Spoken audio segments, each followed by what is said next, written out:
Hey, how you doing? This is John, and welcome to John's Long Box. This is comics, comics, comics, drama-free, no fighting, just talking about comics. I got the microphone in front of my face. Makes me look like I'm scuba diving, right? Yeah. So right here, I got all the comics that I've read since the last time I've done a comics, and as long as it takes, as long as the chat is active, I'll stay active. This is also an open invite, so click on this link, pop in, keep it family friendly, turn your camera on. That just keeps the nonsense down. This looks like it's out of focus. Let me stop that and let me re-add. Okay, that looks like a little better focus. So there you go. Open invite, keep it drama free. We're not here to fight. This is just about comic books. And as always, the Fund My Comic Christmas special, it's being formatted. Me and Bill were just talking, getting the files together, the digital files. I'm thinking about releasing the digital files maybe as soon as Bill's done. So sooner rather than later, right? Maybe get some buzz, maybe get some positive buzz. I don't know. Get that out, but see how that works out. I don't know. And then we're talking with the Diaz brothers about printing. We'll see as soon as they can print it, we'll print it. And like I said, we just finished up the letters page yesterday, so it's done. It's done. As far as the comic, now it's all the press stuff. Just waiting on how long it takes to get printed and everything like that. So everything on Fund My Comic, I already got the money, so I'll send Fund My Comic right away. The thing about Kickstarter is I don't get the money until after the campaign, so we'll do that.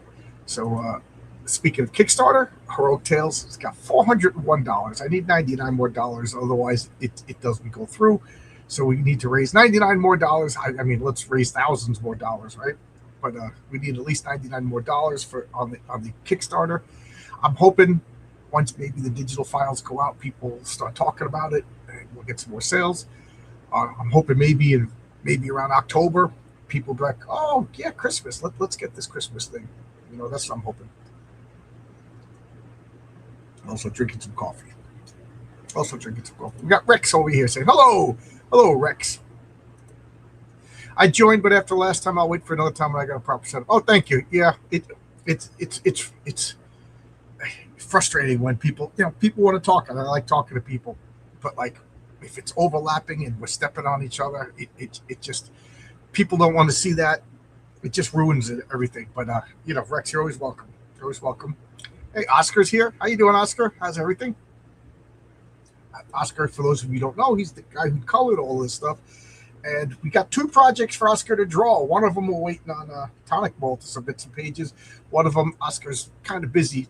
I asked him to do a couple promo stuff to help me out of a bind because I'm just having, like right now, the characters are kind of like, they don't have any personality. So if Oscar draws this like promo teaser picture for him, then I'll cement them. Like I know the story, but it's just generic personalities. Like, I'm probably making it sound terrible. But anyway, let's get into the comics.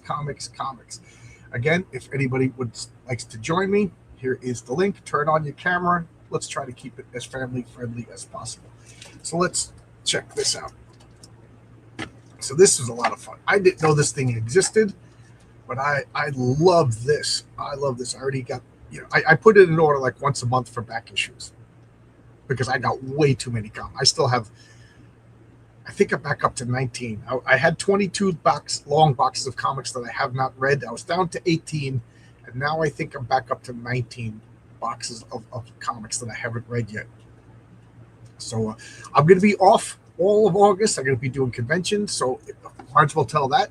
So if anybody's in Long Island, New York area, I'll be at Tropicon August 14th and 15th with Ron Coleman. We're going to be sharing a table. I was just talking to Phil Diaz. I feel really bad. I forget his brother's name.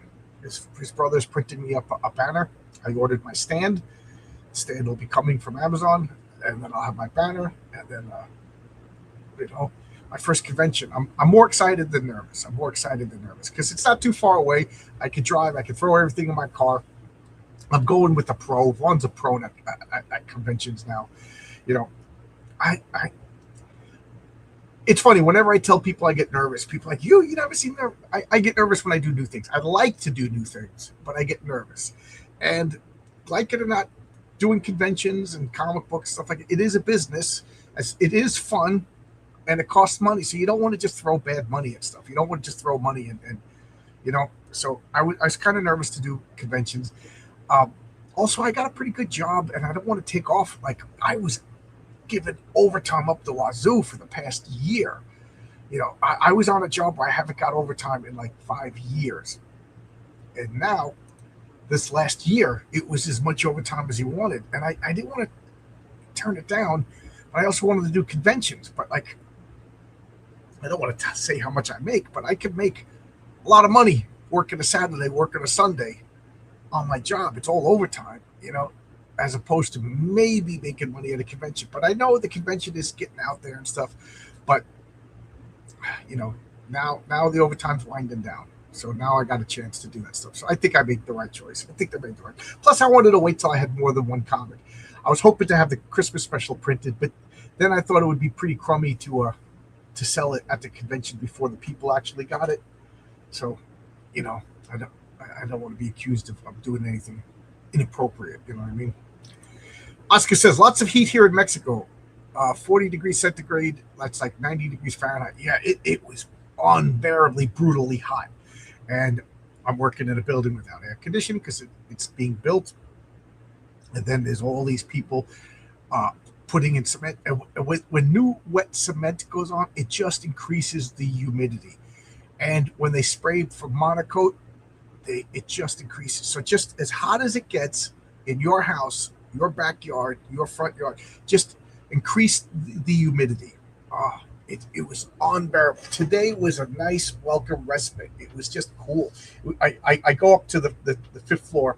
It's all open air, and that's why I have my coffee break, and that's why I have my lunch. And it was actually a little chilly. It was nice. It was really nice today. So today I was like whistling. It was whistling. It was in a good mood. I was in a good mood today. Great. You'll need to hit more conventions. Yeah. I gotta pop that cherry and do the first one. So that's what I'm doing. I'm gonna do my first one, and I'm gonna start doing local ones because let's be realistic. I'm not flying all over the country to do conventions. You know what I mean? But I'll do local. Luckily, I live in New York, so there's a lot of conventions. I will keep my ear to the ground. 110 in Texas.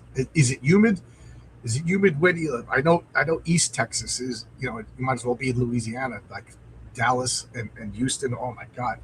I like West Texas. It looks like a cowboy movie. It's hot and dry. It's about 80 degrees Fahrenheit here in West Virginia. Oh, I didn't know you live in West Virginia. That's one of the places I'm thinking about retiring to. I didn't know that. I did not know you were in West Virginia. Cool. Maybe we'll be neighbors. So check out this. This is Barry Windsor Smith collector's item number 1. Barry Windsor Smith's Storytellers. This is like the Freebooters. It's a fantasy comic. Paradox Man is kind of like a time travel, and the Young Gods. It says it's just an homage to Kirby. So Oscar said to open it up. This I think warrants opening up and checking out the art. I mean, it's Barry Windsor Smith, so but just check this out. I mean, look at that page. That is just gorgeous. Oscar, how would you like to color this? Would this drive you crazy? Look at that. I'm curious, Oscar. Would this be like a fun thing for you to color, or would this be a chore? I mean, I know it's Barry Windsor Smith, and you'd be like, yeah, I'll color it, but like, But my only criticism, and it's a nitpick, is they talk modern. It's a fantasy world. It's one of those fantasy worlds that it's not on Earth. You know what I mean? So it's like a Dungeons & Dragons fantasy world, but they talk modern. But it's just really cool. And Barry does the inking, the coloring. I think he even did the lettering for this.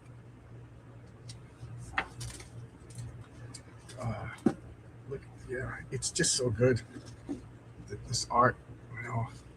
Really good pacing. It's funny because this guy goes to town. I forget the name, but he's looking for the world's greatest warrior. And what he does is he goes to a theater, and it's actors. So there's a fat guy playing the warrior. So he doesn't even understand the concept of plays. He's just like a bumpkin. So the guy's like, oh yes, I am the mighty, whatever. And, he's really recruiting an actor. Yeah, Angus the Great, Axis the Great, great battles reenacted. So he can't even read, so he doesn't know it's a theater. And he meets this big fat guy, and this big fat guy's, of course, I'm the great Axis. I'm the great. He doesn't realize he's talking with an actor. It's kind of funny. But look at this. It's really, really beautiful. Really beautiful. I mean, I can't wait to get issue 2.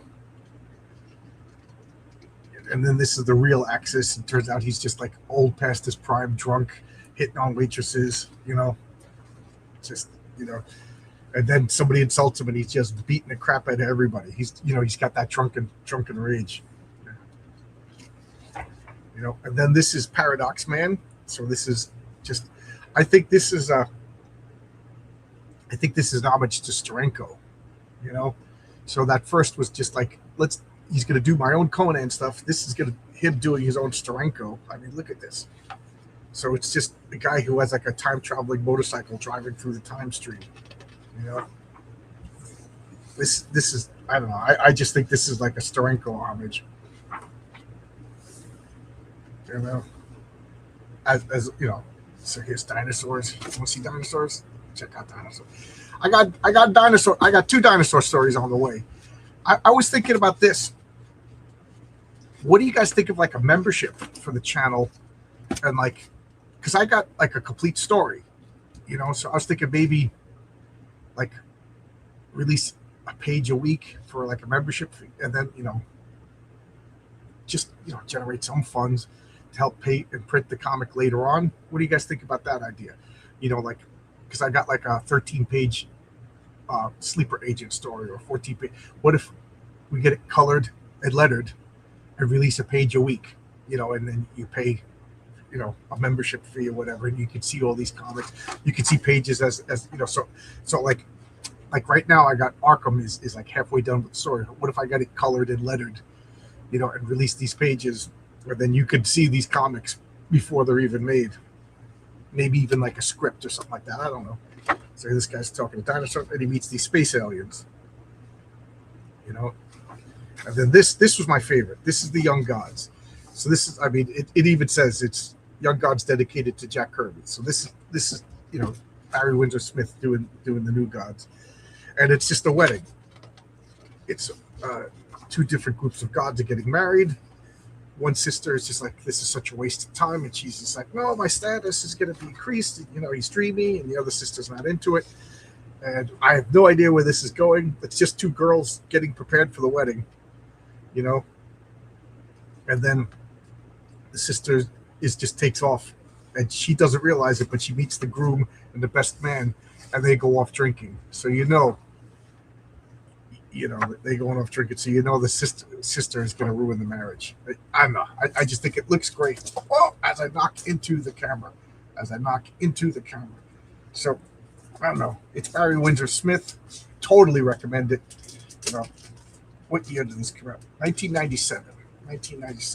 So let me just put this away. So this is oversized. So here is a regular comic compared to this. So what is this magazine size? So we'll put that over there. So here we got 2 other comics. This is X-Men Annual number 3, 1979. This covers by Frank Miller, but the interior art is George Perez, inked by Terry Austin. I did it on Sunday Comics. I showed this whole thing on Sunday Comics 2 weeks ago. Now I can put it away. Absolutely great. It's such a good comic. It's basically the X-Men fighting Conan. Who doesn't like that? And then one of the panels has Colossus riding a dragon. It's just so freaking cool. None of this boring X-Men. My persecution. My Fifi's got hurt. We just want to be treated like everybody else. I hate that stuff. Especially when the X-Men deserve persecution. Sorry, I've been neglecting the chat. You live near the Gulf. Yeah, that's humid over there. Oh, God. You mentioned you wanted to retire to West Virginia before. As for me, I was born and raised here in West Virginia. Cool. I want to live in like a total Appalachia, however you pronounce it. I'll fit in. I'll fit in. I'll look like a moonshiner. Stormy today, so it dropped to 80 degrees. Well, I just lost track of the comments.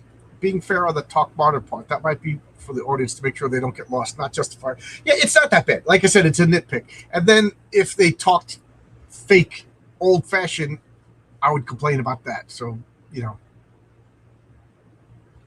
like one of the guys says, would you just get off the banana boat?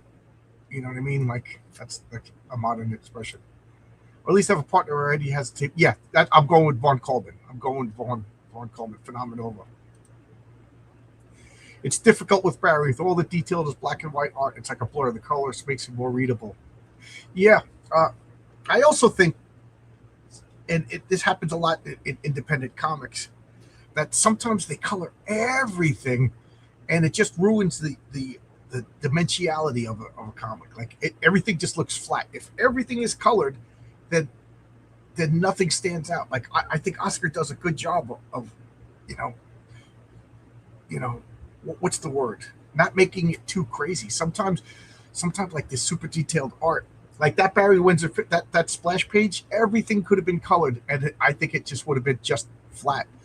But the colors actually made it look like some of the stuff that just washed with color, so it made it look far away. Awesome art. I love his Rune comics. Do I have Rune? I know I didn't read it. And you know what's funny is RJ for the Fourth Age always talks about Cosmic Odyssey, and I never read it. It's in my to read box, so I'm gonna pull it out and probably read it this weekend. If there's an omnibus of Barry's comic, I'd be interested. Yeah, get anything Barry Windsor Smith. It's magazine size. I didn't know that worked for Barry. Yeah, it's magazine size. It's oversized comic. The Geeky Catholic says, remember when comics were not like real life? Yeah, they're comics. They're supposed to be real life. I don't want photorealistic comics. You know, I somebody said it, and I don't know who said it, and I'm sure I'm gonna, but like, the mistakes in art are the style. You know what I mean? Like what makes it not photorealistic is the style. You know, some guys are photorealistic and it looks cool. You know, but some guys are photorealistic and it looks stagnant. You know, but that's why I love George Press, John Press. It looks like comic books to me. That's the way comic books should look. At least superhero comic books.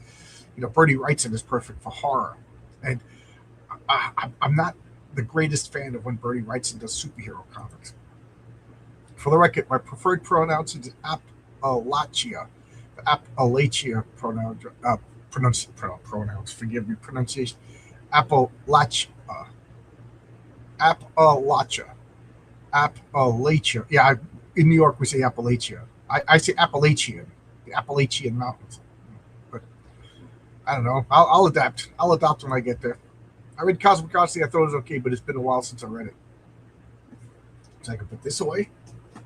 So we got Sergio Aragonés. Gru, let me know. Do you guys know? Are you familiar with Gru? You know, is this an Oldenson thing? But you know, this is a Mad. I first became exposed to Gru the Wanderer in Mad Magazine. You know, I used to call it the little people, like in the corners, in the margins.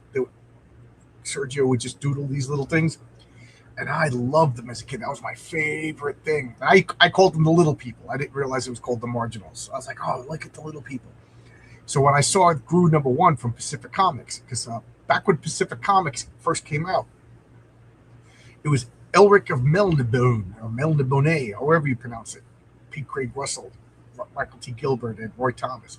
They did the first Elric novel, and I loved it. So then I loved it so much, I got everything from Pacific Comics, which wasn't a lot. So it was like Destroyer Duck, Gru, and Elric, Melniboné, Destroyer Duck, and then Gru. And I was like, Gru is weird, you know, but I freaking love it. And it's funny because I got a big stack of Gru, and the new series is called The Prophecy, and I'm up to issue 3 out of 4. And I'm like, man, I don't know that. And I haven't read a Gru since 2015. That's how long they've been piling in my.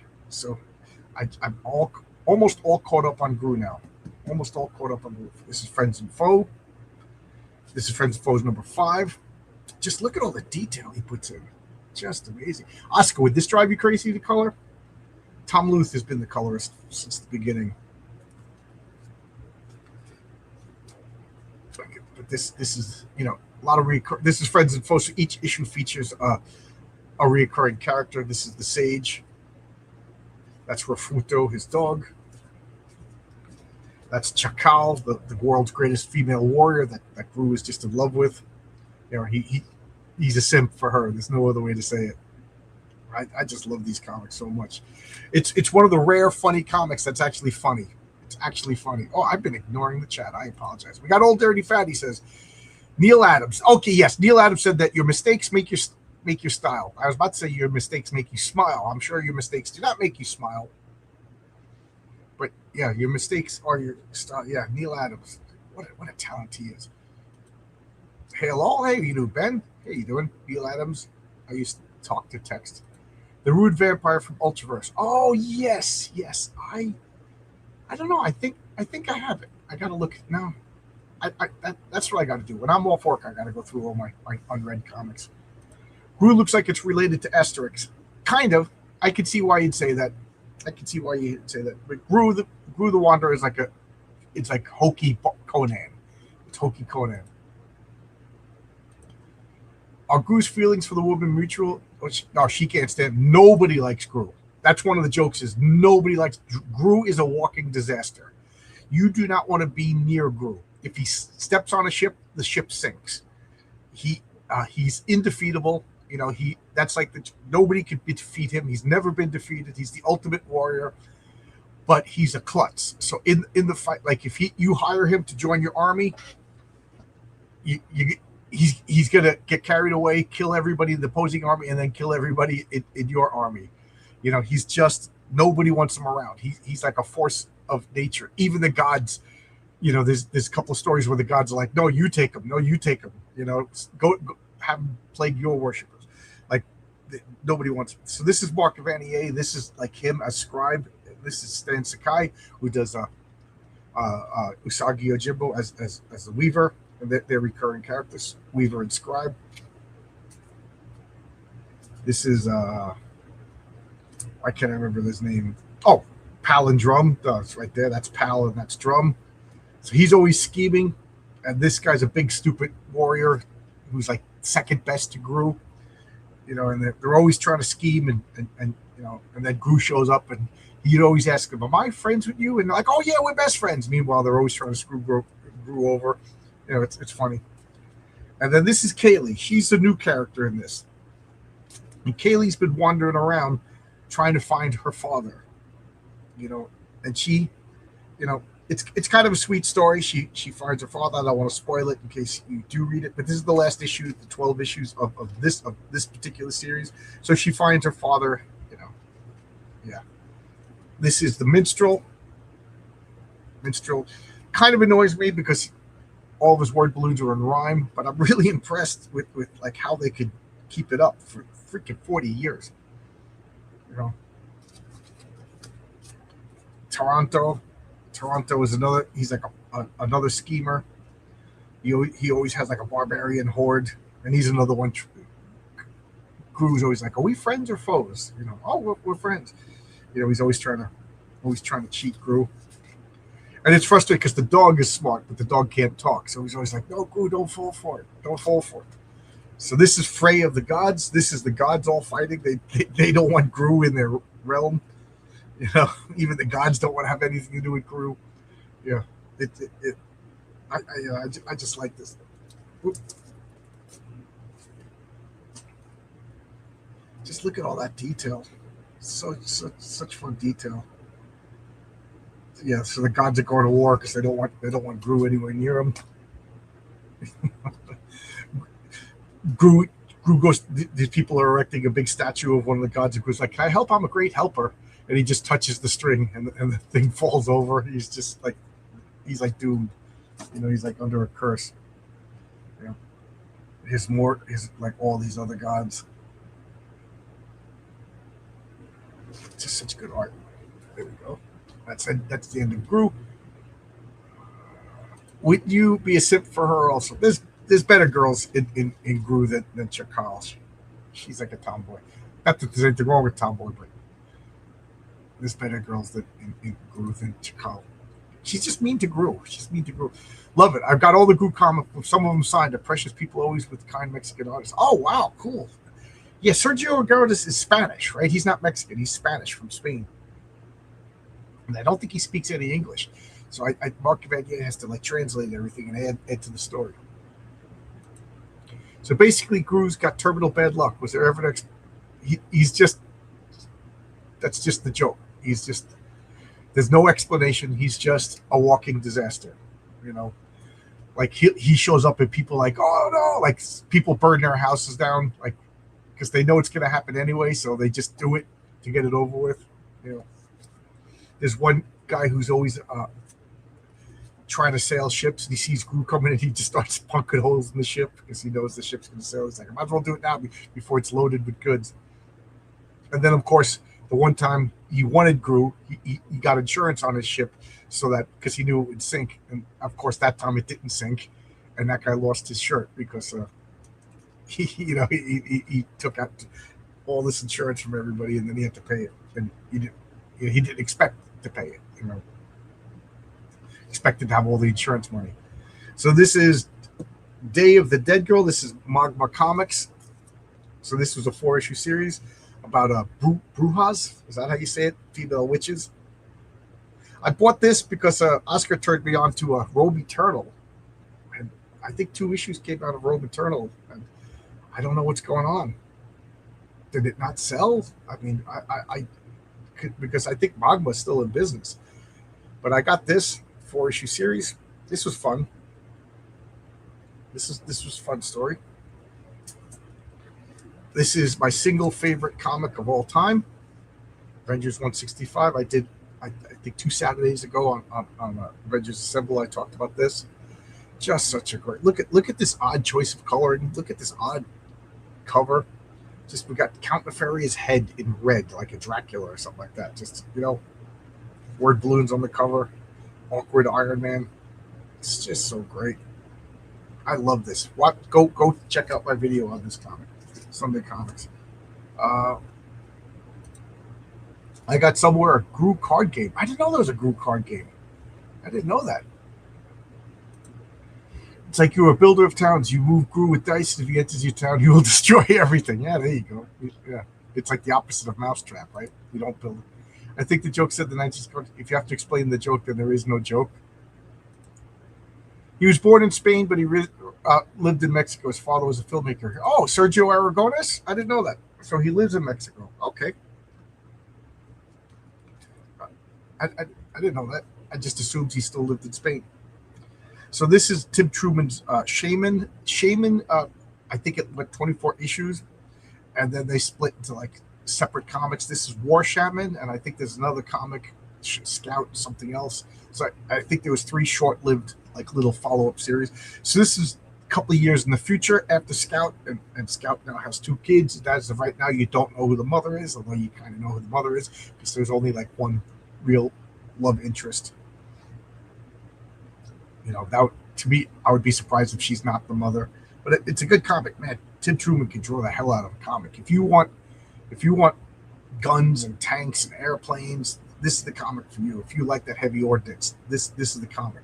The funny thing is, it's set in the apocalyptic future of 2025. You know, I guess that seemed like the future back in 1985, right? That seemed. So this is issue number 2. This is issue number 3. This was interesting. They meet a woman. She's like a captain of a riverboat, and they're riding up the Mississippi River, and she's like this tough as nails woman, no nonsense warrior woman, and she just melts when she sees the kids, and she just like turns into a mother, you know, and she just smothers these kids. It's kind of sad. They imply that she can't have kids, so she's like getting all of her maternal instincts out of these kids, you know, and of course the kids like it because they don't have a mother around, and Scout is kind of like, you know, do I allow this, whatever, and then somebody attacks the boat, and she's less like, I'm protecting these kids, you know. I like the story. Omnipro B says, what do you think about Marvel moving to California? Rob Liefeld said the lease was up. They were in New York for 90 years, and they hired a new Yeah, big changes for Marvel. Big changes for Marvel. Um, I'm. I think I talked about this a few times, but it's I said that the other night that the comic books was a New York thing. Comic books were made in New York City. They were born and raised, developed, grew up in New York City. Of course, they spread throughout the world, but they were a New York thing. So it's a shame to see them go. It's a shame to see them go. And I blame mismanagement. I blame, it's the end of an era. And now, as far as a new editor in chief, uh, it can't be any worse than C.B. Cebulski. C.B. Cebulski was the worst editor in chief Marvel ever had. So, you know, I can't imagine it being worse. So let's hope Stephen Wacker is better. This is little kids having nightmares. Kids have nightmares. Okay. This is Tarzan, Lord of the Jungle. Is awful. You know, I, John Buscema started drawing it, and he left, and then it's just been rotating artists, rotating writers, and I think this is the last issue or the next to last issue. It's just awful. It's a real chore to read.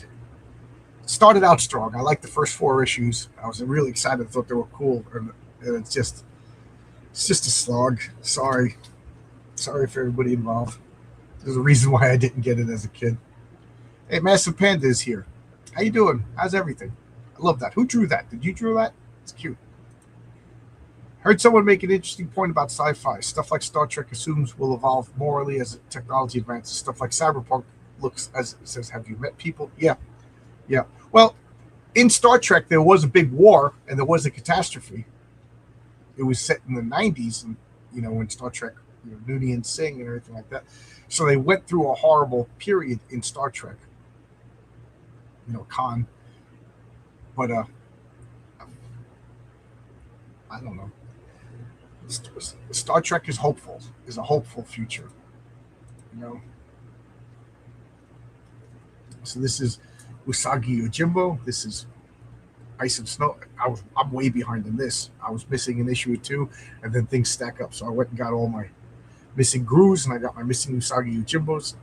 This is one of my favorite comics that comes out. I used to put my favorite comics on the bottom of the pile, and then I'd buy new comics every month, and I was always reading my least favorite comics and never getting to my favorite. So now I was like, life's too short. So I always read my favorite comics first. And Usagi Yojimbo, I absolutely recommend this comic. Love this comic. Look at that character. That's Ray. He's some sort of demon-possessed character who's really creepy, and he travels around with his niece, who, when his niece gets killed, he just has a new little girl that follows him around. Really creepy. And this guy's the only guy that can beat, Usagi Yojimbo. He's like the greatest swordsman in the world, except this guy. He's never had a clear. He can't defeat this guy. It's always some sort of trick, So it's really scary. So he finds out that he's in town. Usagi goes, "Let's get out of here." It was actually pretty scary. He was like, "Let's leave," And you see Ray. He goes in and he just kills the leader of this gang. He says, "I'm in charge now." Another guy goes, "No, I'm the second." And then Ray just kills him. He says, "I'm in charge now." And they're like, "Okay, you're in charge now." And they're just stalking Usagi overnight in the snow. And a couple of guys lay down to sleep, and he kills them as they sleep. So it's terrifying for these bandits. They're just marching, and they know they're just gonna die. It's good stuff. We got Spidey Super Stories. Look at that. I hated these comics as a kid, but I collected them all, and I don't know. I had a box of comics disappear. I think somebody stole my X-Men, John Byrne, Terry Austin X-Men, and for some reason my Spidey Super Stories were also in that box. So they got half of my I since replaced them. That was in the 80s, but I never replaced these but now I'm buying them, and it's kind of fun. Spidey Super. So this is the Electra Company. They take about 4 seconds to read. Bob Oscar's art in it is outstanding. Here's another Tarzan, Lord of the Jungle. So, it's set in the 20s. They bring Tarzan to America to as like a King Kong exhibit, but they got electric technology rods. It's just all over the place. It's just all over the place. Here we got Spidey Super Stories, Spidey and Thor fighting Loki. Easy Reader says this comic is easy to read. That's Morgan Freeman. This is one of Morgan Freeman's earliest gigs. This is the Charlton Bullseye. This is 1981. It's Charlton Comics. I think 10 issues came out, and it's just like weird. I think it's just like, let's debut stuff and see what sticks. And this was Captain Catnip. I didn't particularly like it. The art was nice, but I didn't particularly like it. That's not what I want. Even now, I don't want Saturday morning cartoon comics. Oh, we got some more comments. I own a handful of Usagi Yojimbo, but I love what I read of it. Stan Sakai really came up with some cool stuff. Yeah, I avoided it. I got Gru when it came out. And I knew that Usagi Yojimbo was coming out because Stan Sakai is the letterer for Gru. So they were pushing Usagi, and I was like, oh, but it was Funny Animals, so I avoided it. And I'm so mad because that first appearance of him was like $10,000. I'm so mad. But I've since gotten everything by Usagi Yojimbo except for the albino, his first 3 appearances. They're like a couple of grand a piece. I read Sub-UXI, got introduced to Ninja. Yeah, he was in the Ninja Turtles. Sapolsky is a great headhunter, but not a great editor. Marvel needs a big change. Yes, I hope so too. I don't want Marvel to go under. I don't want Marvel to go under. See, I remember that image of Saki's fighting and almost defeated Leonardo with his shell bleeding. Seeing that image as a kid was cool. What about those Spidey comics? They're not, if you go online, they tell you like what all of the Elseworld. They're like Earth 16,442 or something like that. It's not in the normal Marvel lineup. This is Redcoat. For some reason, I keep missing issues of Redcoat, so I got number 10, and that freed up a couple of issues. This is him meeting Annie Oakley. I really like this. This issue is really good. They made Annie Oakley really flirty and sexy, but they didn't show any skin. It wasn't lewd. Just her mannerisms and the way she smiled. Like he says to her, like, oh, don't do that. You'll something about makeup. And she smiles. She goes, you think I'm wearing makeup? And she just has a cute smile. I really, really like Jeff Johns is a good writer. I really like this issue. More Spidey Super Stories with Kang.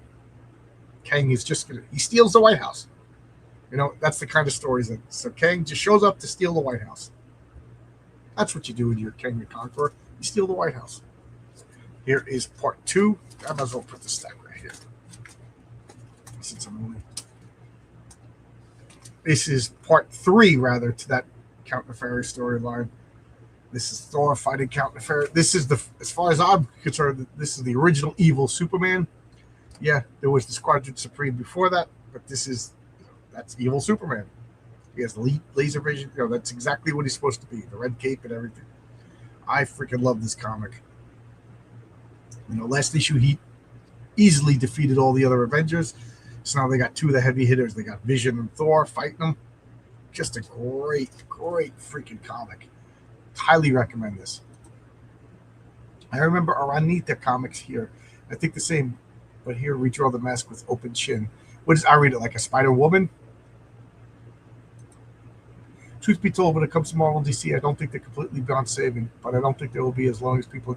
Yeah, they need to clean house.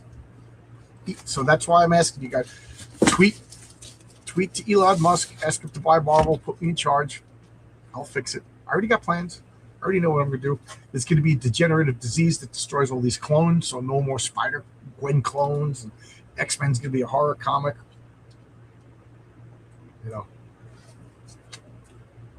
So now we got Babs.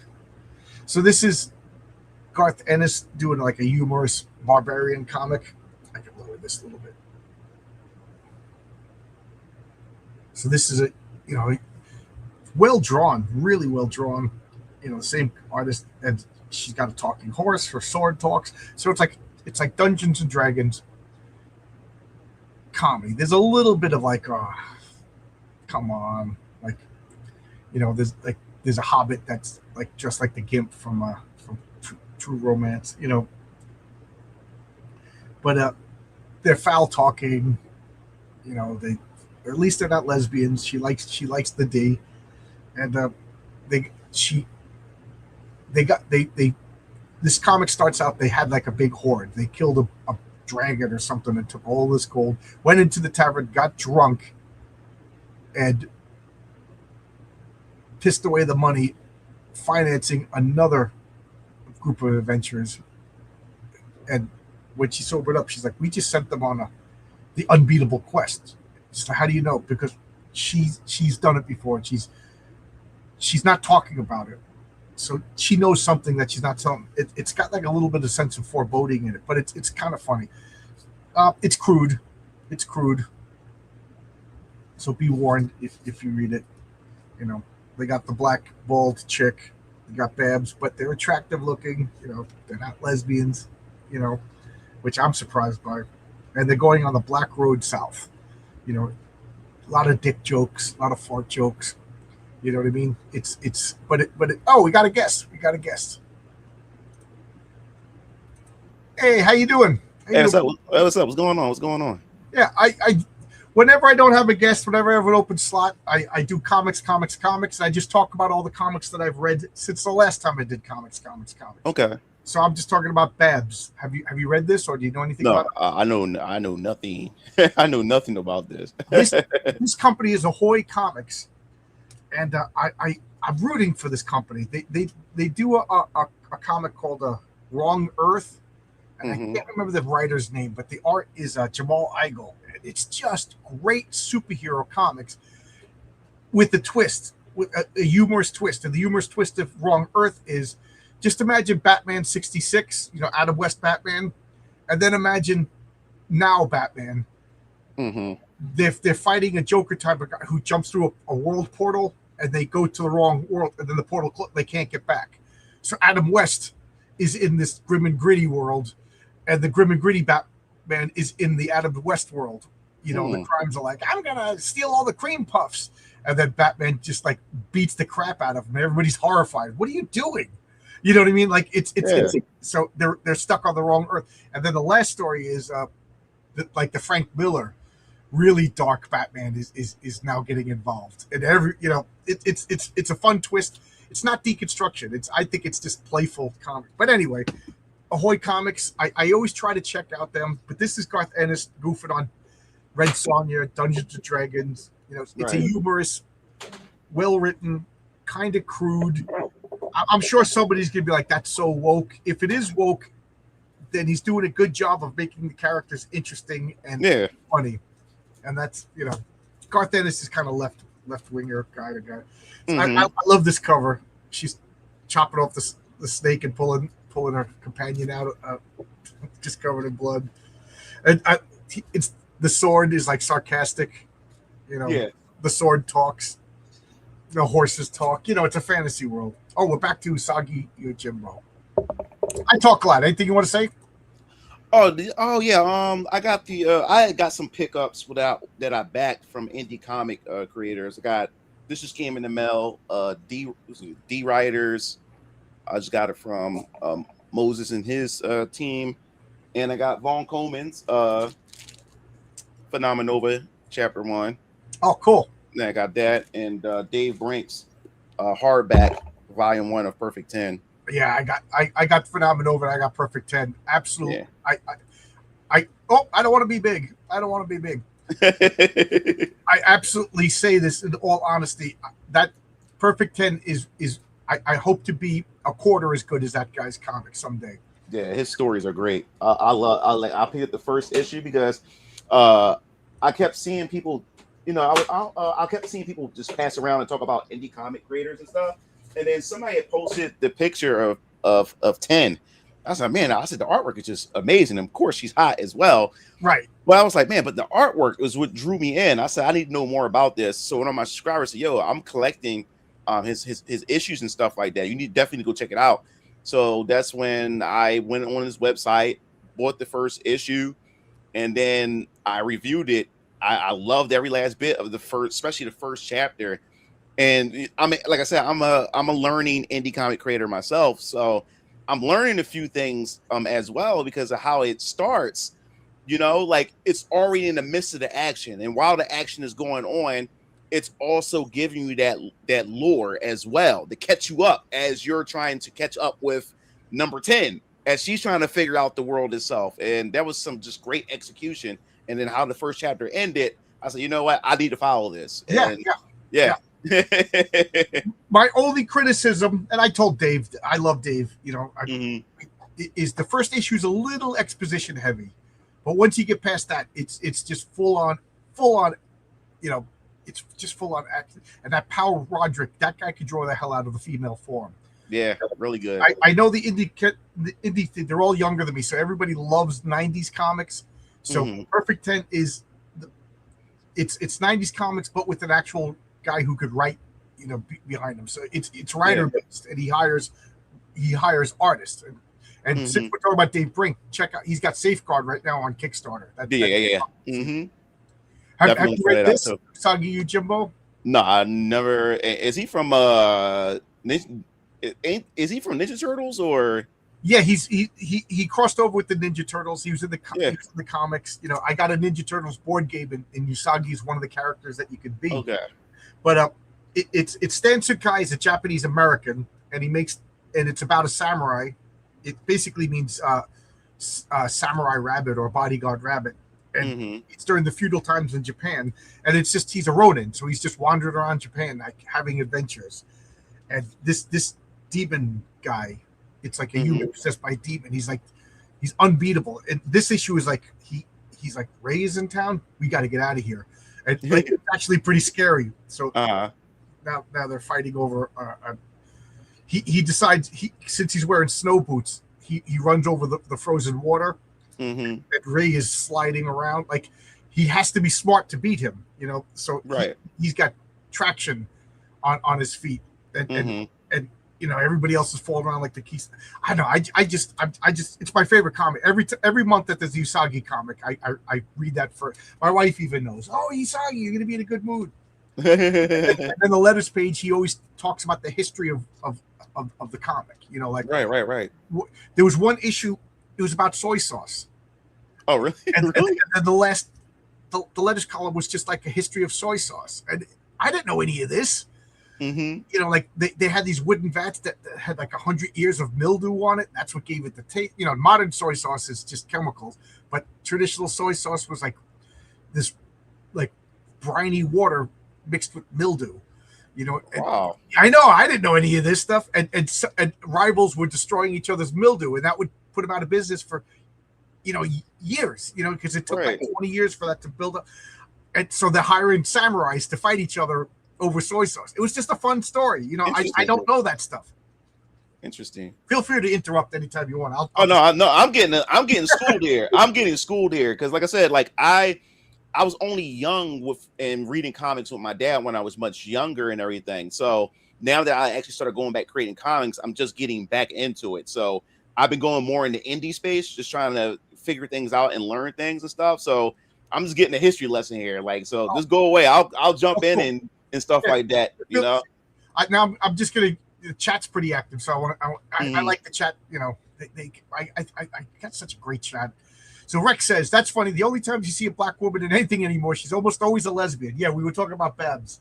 They like the D, the two women. So I was surprised because, you know, you see the black shaved head woman, you immediately think you're gonna get scolded. You're right. You know what I mean? But no, they like it. The only thing is.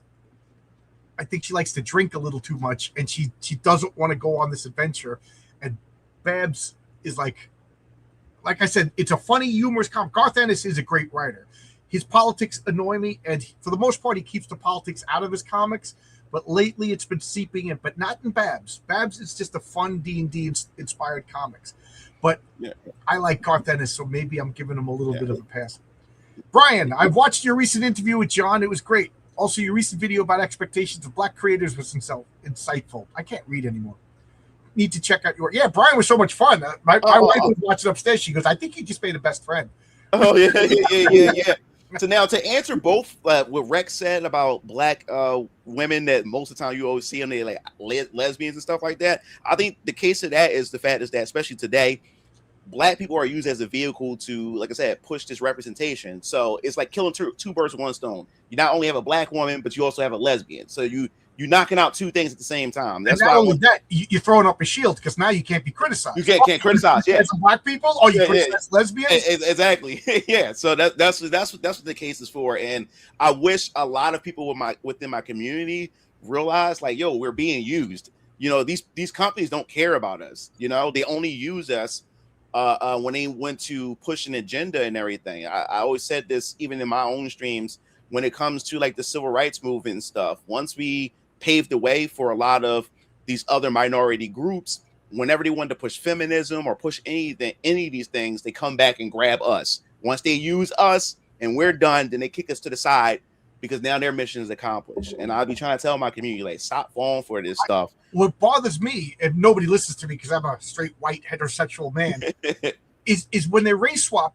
I find that to be an insult. Yeah, it is an insult. It is an insult. Like I said, I'm a person who likes, you know, authenticity and source material. Now, don't get me wrong. Back in the day when we did have our superhero films and stuff, where they would still experiment with stuff, they did try different things. Cause like I remember Daredevil made by Fox. They made Michael Clark Duncan, the black actor, to play as the Kingpin. Right. And in his defense, he physically looked like the Kingpin.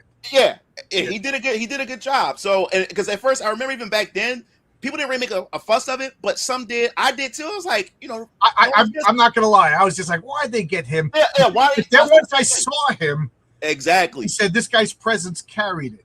Yeah, exactly. So there is exceptions. You know, it just depends if they can capture the essence and they're just good damn actors. Like even when it came to the Matt Reeves of Batman.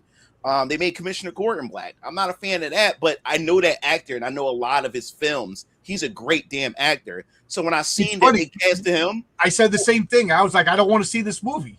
Yeah, because I have no talent, but that actor won me over. Yeah, he's a good He's a good actor. So I was like, when I heard the announcement and the casting, and they casted him to be Gordon.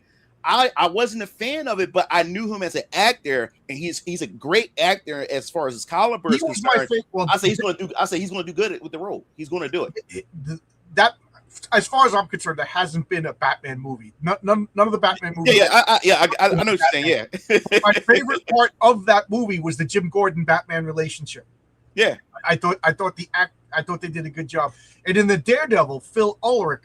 They had a black guy played Phil, and again, as soon as I saw that, I'm like, "Oh man!" That guy was he became Phil Ulrich. He looked like if you just took the comic book panel and swapped out the Caucasian tones for the black, he looked perfect. He acted like he won me over. Those are the other exception is just because she was so hot is the girl who played Elektra. She looks Indian to me. I don't know what her nationality is. Yeah. Look Greek. Yeah. But man, she came off as a crazy psychopath hot chick, and that works for me. Yeah. We got Chris Harris. Oh, what's up, Chris? Oh, you're streaming on your channel. Cool. Yeah. So people that you see coming in, that's my boys coming in. That's fine. Yeah. You know, D writers. What's the D they're writing? Is it what we thinking? Or is it dinosaurs? Yeah, Ahoy Comics is I only heard of them because somebody recommended I don't want to get it, but Wrong Earth. And I can't think of the writer's name. Tom Peyer, I think is the writer. And I love Jamal Eigel's artwork, man. I like, to me he draws like Renzo Rodriguez. Right. My artist for my comics. He's such a good art, but he's just a screaming liberal, and I wish he would shut his mouth. Just, don't give me a reason not to like you, because his art is so freaking good. He's one of my favorite working superhero artists. And even though this guy's a screaming liberal, I cannot recommend this comic enough. Wrong Earth is one of my favorite comics. Oh, cool. All you people. What's up, King? What's going on? Yo, my boy. Yeah. Herwoodberg is here. Garth Ennis is definitely left-wing. Otherwise, Kripke and Rogan wouldn't have slobbered all over his concepts. Right, yeah. For those of you who don't know, Garth Ennis wrote the comic The Boys that obviously was part of the show. But the red spot spoof isn't a bad idea. Yeah, yeah. I just saw a campaign for Barbarica. I don't know what that is, but I recommend. I'm so sick of politics in my comics, but and the boys. Even though I'm a Garth Ennis fanboy, he won me over with Preacher. Preacher had problems with it, but I think the whole point, it was a redemption arc, and towards the end it kind of worked out. He did one of my favorite superhero comics of all time, Hitman. I just absolutely love that comic. I just recently reread it, and it's still one of my favorite comics runs of all time. So he's got a lot of grace. But the boys, I stopped reading it around issue 20, but I kept buying it because I'm a crazy person.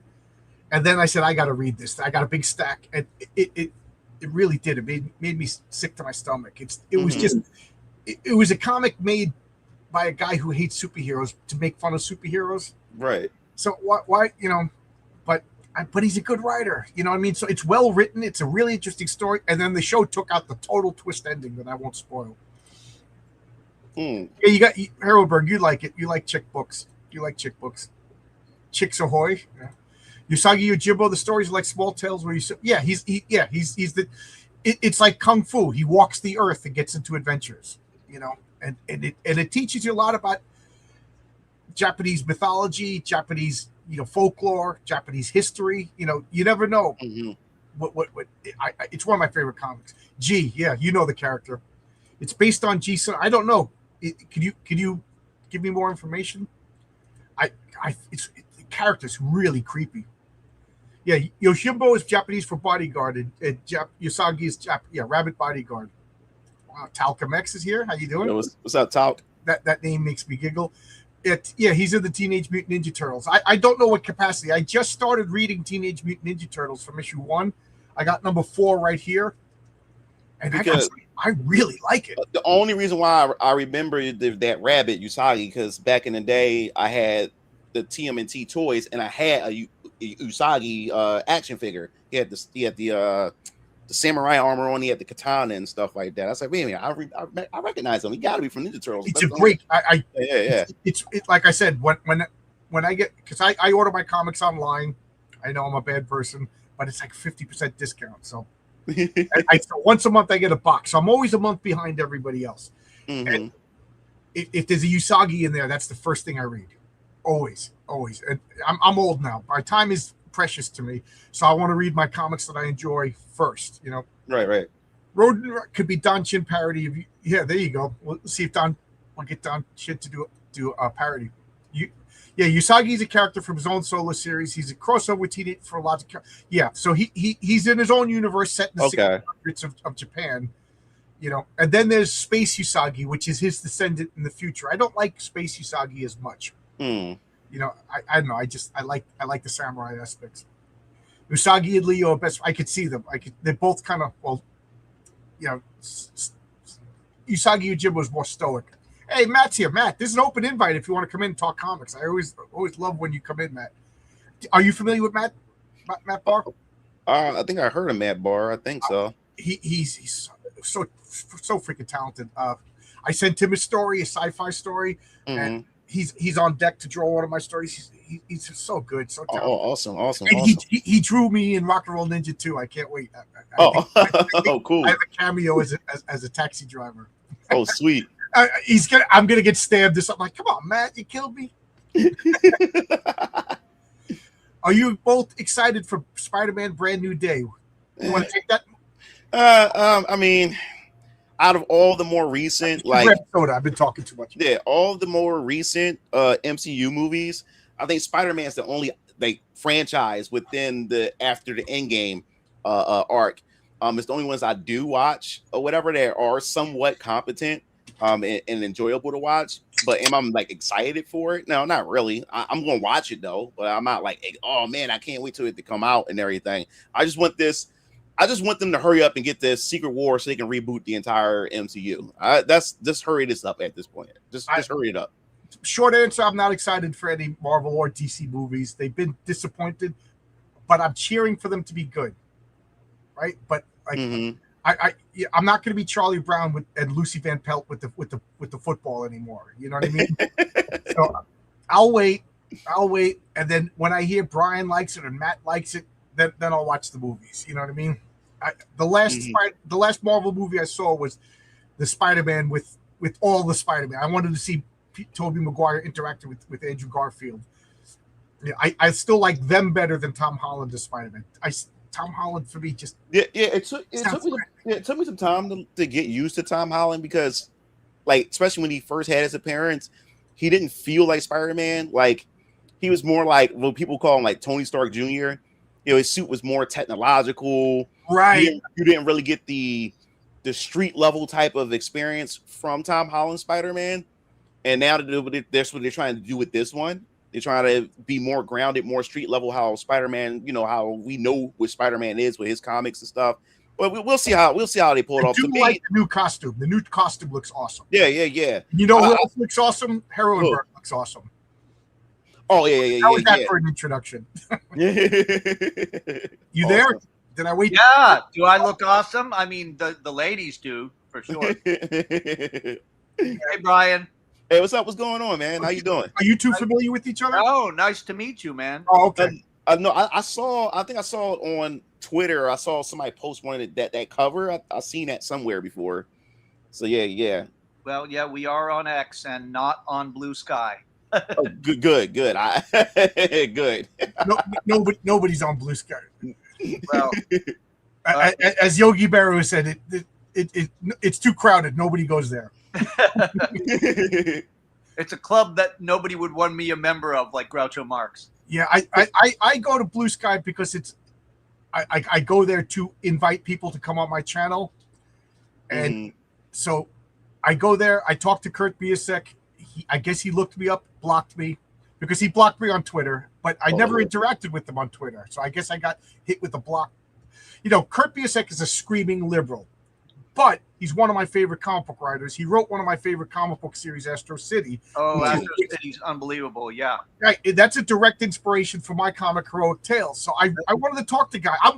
I just think it's funny that me, the super conservative, I could deal with the super liberal as long as we keep it, you know, comics and stuff. My favorite is when Samaritan and Winged Victory go out on that date and everything goes wrong. Yeah, it's a great comic, you know. But so I got caught up with the block bot, so I went on Blue Sky to talk to him, and we had like a small exchange, and then that was the end of it. Matt Barr says, "I wish the Gods of Egypt movie had more Egyptians." I know he's being tongue in cheek, but like. I know everybody's freaking out of the Odyssey not having Greeks. I don't care about Greeks. All I care is, do you look the part? Like if you're Indian but you look the part for Odysseus, that's fine with me. I'm not that crazy. That like I mean, a black guy's not going to look like a white guy. White guy's not going to look like a black. Like as much as I like Idris Elba, he's not. Like that. What's that old movie, Jason and the Argonauts? I mean, I don't think everybody in that movie was Greek. I'm pretty sure everybody was Italians, which yeah. So I mean, do you pass? And especially voice acting. Voice acting, you don't even see the actor. So does their voice serve the purpose of the character? That's all that matters. People are crazy. Yeah, people are crazy because, especially with the voice acting. I've been covering it on my channel for a couple years now, where people try to push this race-based voice acting, which is stupid. I mean, if you have the voice and you can play the part, then you should be casted for it. Especially when I was doing the voice casting for my comic book series, Very Young Colors Vampire Killers. I was trying to get voice actors to, for my trailers and stuff. And I do all my recent promotions, and I will put out like a casting list. Of the characters that I'm looking for voice actors for. And I remember is this one character that I mentioned in my Not Black Enough video, Yolanda Briggs. And I remember putting the casting out, and I thought, I was like, I don't want to jump to conclusions, but when I went to put the casting out, for the women, there was like 5 female characters that I needed voices for. And Yolanda Briggs was the only black female character. And when I said you can choose any one of the characters, or you can audition for all of them if you want to, and then I'll select from there. And none of the voice actresses would pick Yolanda Briggs. So I was like, I ain't gonna go straight to the race thing, the racism thing, but I'm gonna go to the fact that a lot of people nowadays are afraid Oh, that's what I was going to get to. Were they white that were afraid to do it? Yeah, exactly. They're afraid to voice black characters because of this race-based voice casting that people are trying to fucking push. So And have them do it under a pseudonym. that, you know, but Offer them that option. Or tell them you don't care. I mean, no, I don't care. That's the thing. Like, I don't care. I don't care. But obviously they think there's going to be a backlash. Yeah. So I didn't want to bring it to them saying, "Yo, like, what's the problem?" Because I didn't want to come off like I'm trying to interrogate them why they wouldn't voice her and stuff. So I just left it alone. But eventually, another voice actress showed up, and she just happened to be a black woman, and she said, "I'll do it" or whatever like that. And then she ended up was the only one that tried for the part and got the part. But it's frustrating. It's funny. I back before I met my wife, I went on a lot of like dates. I did that dating thing. Believe it or not, I was actually charming and good looking at one point in my life, and we were like, it was the beginning. It was like Yahoo, so like you didn't even see pictures of the people. Like you just talked on the phone, and whatever picture they sent. So I got a picture of like somebody walking a dog, and you couldn't tell. She was a valley girl. She was like, "Hey, you know," and we met, and she was darker than you. She's like, I'm like, "Yeah." She goes, "Are you disappointed?" I'm like, "No," but you know, I thought I was gonna see like the typical California girl. He's like, "Hey, Gluty, you know, Grody with a spoon," or whatever they say, you know. But it's just funny. And she said that she got a lot of crap. She was actually from South Africa. Oh wow! When she came to New York for college, and people were giving her crap for acting white and talking white. You know, she was just like, "That's the way I talk. I grew up in South Africa. I'm more African than anybody here." I want to address what Herrenberg says, and he's in the chat, so we got a double. Yeah, I can tell you a little bit about this crap, this bull crap. I was going to say, these days everything's lesbian. They say sapphic, and in these circles you can't assume. But the funny thing about Sappho is these people who talk about Sappho, they don't know the first thing about Sappho. She was probably not a lesbian at all. Probably. Did you ever hear of Lover's Leap? Yeah. No. Lover's Leap is supposedly like a cliff. You jump off Lover's Leap, and if you survive, you're no longer heartbroken. Sappho jumped off of Lover's Leap. It's on the island of Sappho. It's on the island of Lesbos. Over a dude, yeah. Over a man. She tried to kill herself and died over a man who didn't return her. The only way she was lesbian is because she was from the Isle of Lesbos. Right. She was a lesbian. And here's another funny thing. I have a degree in Greek and Roman history. And there you go. If you were called a lesbian, guess what you were good at? What? Fellatio. The lesbians were famous for fellatio. The people from that island, yeah. Right. So I just have to laugh that the whole word is topsy-turvy these days. You know what I mean? Like, so all of these feminists who claim this, they don't know anything about this poet Sappho, and we don't really know much about her because most of her poems don't survive. But it's all extrapolation from misinterpreting words. That's what's so ironic now, because the word lesbian, like, you know, is so dated, and to these people it's dated, and it sounds very, you know, they call it cis, right? So cis represent whatever. So sapphic is a new term, and you see it in like DJ club nights and even in some concerts and stuff like that. And also in comic books too, woke comics, where it refers to anyone who likes women who isn't a straight male. So you could be a woman, you could be non-binary, or you could be trans. Anybody who likes women except Sappho. Except Sappho or all her male buddies, yeah. Right. Yeah. So that's somebody's asking me a question. Any anime, game, manga influences in your story? Yes and no. I'm an old fart, and I grew up reading Western American comics. In the 80s, there was an attempt to bring over what they called Japanimation back then. How's that for a day? Yeah, Japanimation. Yep, I heard the term. And I loved it. I loved it. I was a kid. Whatever was good cartoons was good. I mean, I used to run home. Believe it or not, I used to run at some points in my life. I used to run home to watch Star Blazers. It was on at 3:00, and you know, I got out at 2:30. I had to run home to catch that show at the beginning. So I'm not going to say there are no influences, but I don't read modern manga. That's not because it's bad or anything. I'm just not used to it. I don't know it. and I really should. All my nieces and nephews read manga, and they're all recommending stuff. And I got to say, One Punch Man sounds interesting to me. My Hero Academia. I watched. I know Korra, The Last Airbender, and the other Aang. That's not really, but I love them both. Even Korra, people didn't like it. I still liked a lot of it, and I absolutely loved Full Metal Jacket. I thought it was amazing. And Akira and whatever. Mhm. Yeah, the Tommy Hitman. That is absolutely good from DC Comics. One of my favorite series of all time. Just so happens, John, that there's a gigantic anime manga convention in Pittsburgh this weekend. I just saw the kids downtown. It started tonight. So, yeah, shout out to everybody going to Techo Shokan. Everybody's carrying big styrofoam swords and stuff over there. No, but they're all wearing those. What is the red robe with the little rose on it? The black robe with the red rose that everybody wears. It's specific from is it maybe Death Note or something like that? I wouldn't know. A lot of people wear. I saw them wearing that particular cape thingy on the street. But anyway, yeah. So there is a big anime convention, a huge one. It's probably. The Akatsuki, I think you're talking about the Akatsuki from Naruto. They have the robe and they have like the red rose insignia all over. They're clouds. Actually. Oh, that's Naruto. That's Naruto then. Okay. Yeah, right. they're clouds. Yeah. Right, Red right. clouds. Yeah. Yep. Red clouds. That's it. You see a lot of. I saw a whole bunch of people wearing that costume in the street. But here's something funny. In Pittsburgh, we're a little backwards. We're still a lot of 80s, 90s. Right outside Pittsburgh, there's a comic shop that's been there for a very, very, very long time. They carry our books. They're in Greensburg, Pennsylvania, about 30 minutes east of us. And the name of the store is Joy's Japanimation. That's how long they've been around.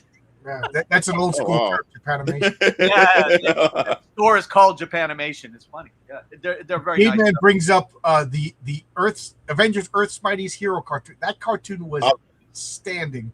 And to this day, that's still my favorite version of the Wasp. I'm an old school Marvel character, and I love the Wasp from that cartoon. Yeah, they done a good job with Earth Mightiest Heroes, because when it comes to like comic book animations from either Marvel or DC, when it comes to adaptations, DC always had Marvel beat when it comes to animations. Even though we had back in the day, X-Men, Iron Man, Spider-Man, and stuff like that, but outside of those, they didn't really have really good animations. But when Earth Mightiest Heroes came out, man, I loved every bit of it. And plus, it gave me a crash course of certain characters I weren't familiar with from Marvel, and introducing them there also taught me some things, because I knew nothing about Tornado.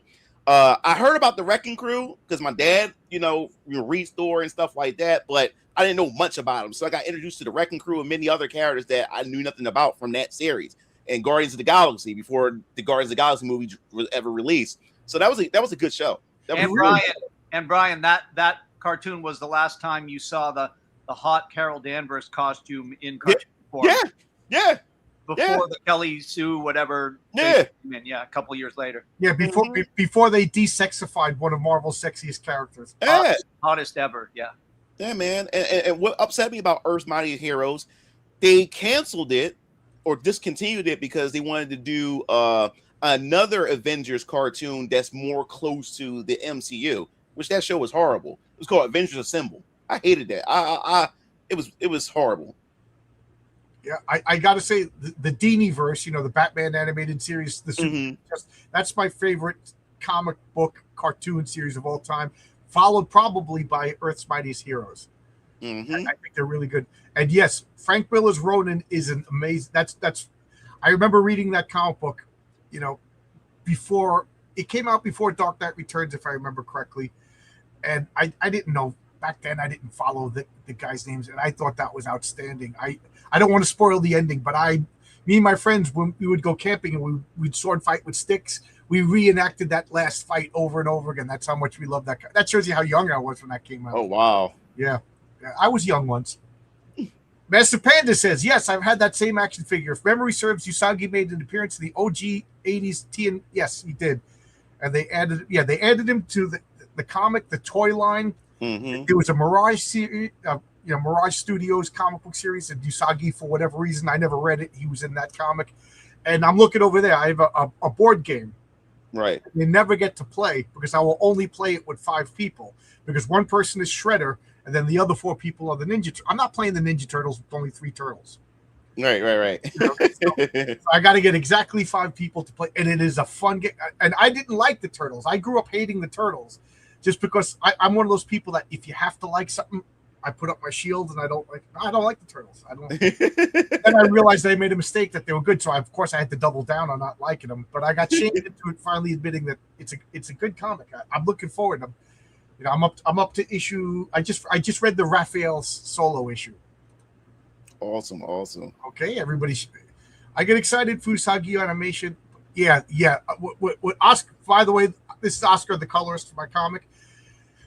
I got excited, and then my wife saw that how excited I was that she got excited, and we watched the Usagi Yojimbo cartoon. Oh wow! I was livid. It was a bait and switch. It was Space Usagi, and then it was like really bad computer graphics, and then it was like, "Hey, Surfer Dude!"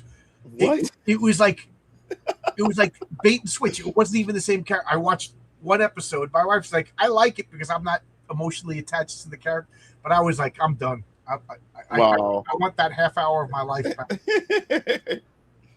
I stopped caring about Spider-Man after Sam Raimi. I love the Raimi suit was good. Yeah. Plus, it looks like they called it Samurai Rabbit because you can't pronounce. Nobody can pronounce Usagi Yojimbo if you're watching Netflix. Rex says, I'm one of the few people in the world who actually like Gods of Egypt. It's one of those mainstream movies that's about the actual gods of mythology. And it's, I put it in the same category as those Harry Hassan movies like Clash of the Titans and Sinbad. That's not real mythology. Like I watched Clash of the Titans as a kid because I was obsessed with Greek mythology. They don't really follow the story of Perseus. You know what I mean? But it's like Jason the Argonauts with the sword fighting skeletons and everything like that. They don't follow the real story, but it's still awesome. So that's the way I put Gods of Egypt in. I know we're supposed to hate it because they didn't have any real Egyptians, but you know what? That was 6,000 years ago. Even Egyptians today aren't the same people. How many times it's the Middle East, man? The Hittites came over. They were redheaded Caucasians. The Greek.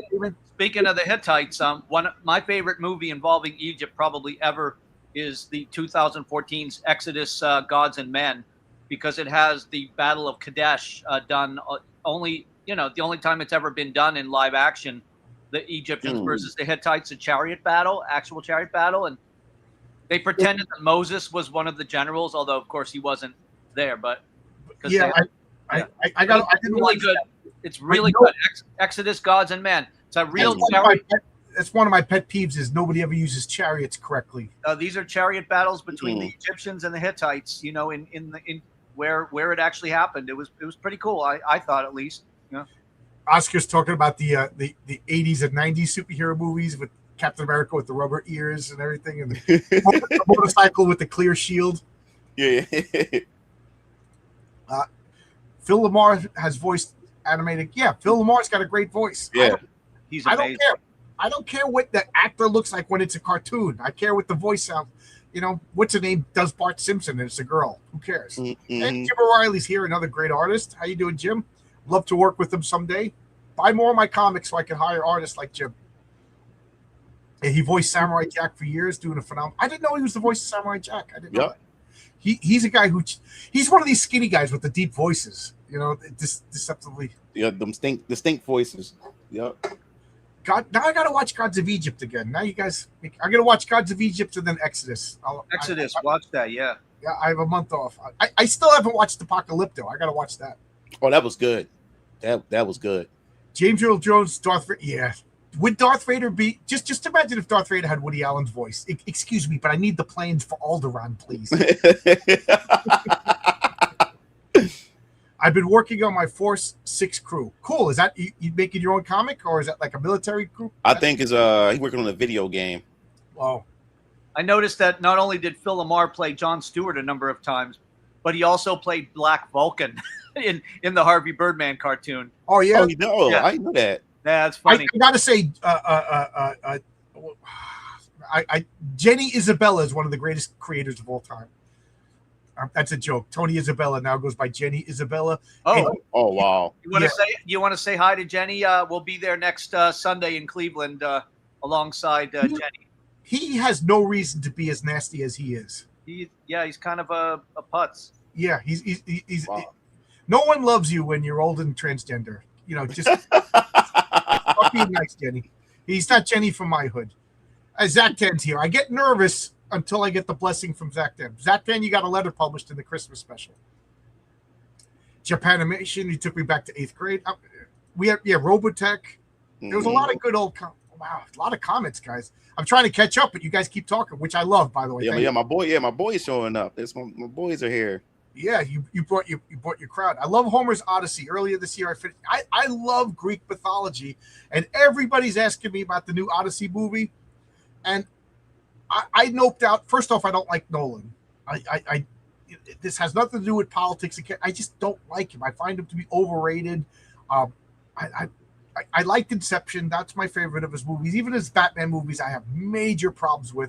So I was really and then when I saw how bland it looked, the real Greeks had colorful armor with, read the Odyssey. They described the sails on the ships. There, it looks like, I don't know. It might as well be in black and white. So I wasn't interested in that. And then when I saw that they cast Ellen Page, now the woman who plays Helen of Troy, I think people are being mean to her. I think she's a beautiful woman, but she's not Helen of Troy. And Matt Damon is not Odysseus. I'm sorry, Matt Damon is not Odysseus. So I don't know. This is the thing about how, like growing up, watching films like the Last of the Mohican, Braveheart, watching films like Gladiator, Jason the Argonauts, even back then watching Star Trek Next Generation and stuff. When you watch those television series or films, you were sucked into those worlds because those actors, they speak a certain way, they carry themselves a certain way.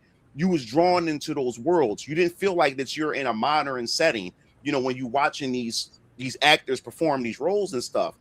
But when stuff like the Odyssey that they have right now, and even the more recent Star Trek bullshit they got going on, I don't feel like that I'm lost in those worlds. The way the actors look, they look more modernized. The way they speak, they take modern language and put it into those universes and stuff, and it just throws you all out.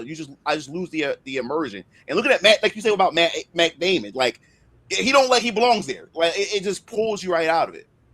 I don't dislike Matt Damon and what's the other guy that's always you played Batman, Ben Affleck. I don't dislike them, but they're not heroes from 2,000 years ago. You know what I mean? Like they look modern. They look like they should be waiters. They look like businessmen or something. They don't look heroic to me. Even though I didn't watch the Odyssey, but looking at the trailers, seeing all the actors that are there, all the modern actors that are there, they all don't look like they fit there. They just don't. They don't look like they belong in that world. They don't at all. Yeah, they look so modern. We got to have a suspension of disbelief, and the Odyssey doesn't. I was so excited when they announced it too, because this is a perfect example of be careful what you wish for. I was in the movies with my wife, and I forgot what we saw, but I was like, I wish they would bring back the historical epics, like a Cleopatra movie, like for a long time they were rumored to make a Hannibal movie with Hannibal, the General Hannibal fighting Romans. Vin Diesel was attached to that for a while, and I was like so excited. And now they brought back the Odyssey, and I don't even I haven't been talking. People ask me about it, so I don't even want to talk about it. Oh man, you want an African hero, Hannibal? Come on, man, he's from Carthage. Yep. You don't get more. Carthage must be destroyed. That's one of my favorite quotes from history. Cicero, like he'd give up a speech about like plumbing in Rome, and Carthage must be destroyed. Carthago delenda est. It's crazy one can make a good Captain Marvel. She doesn't have to be. Yeah. I don't even dislike Brie Larson. I tell you, in the Marvels, I didn't see the Marvels, but I will see it. She looked amazing in that outfit. She has she looks sexy. There's nothing wrong with her. Just shut your mouth, keep your politics. Like now I don't even want to watch The Next Generation anymore because Patrick Stewart won't shut his mouth. Bettina Sturgis won't shut her mouth. Shut your mouth. Shut your mouth. When my plumber comes over here to fix my toilet, I don't want to know his politics. Marina Sirtis would have been a good Helen of Troy. Yeah, she's got that Greek look. There's Yeah. another actress He too. is Greek. Yeah, she is Greek. There's another. Right now she looks like the Greek grandmother. Yeah. X-Men Evolution I never saw. I never. Yeah, Saw. X-Men Evolution, and this is my bias speaking because I grew up watching the original, early '90s, X-Men the animated series. So when we finally got a new X-Men cartoon, we got X-Men Evolution.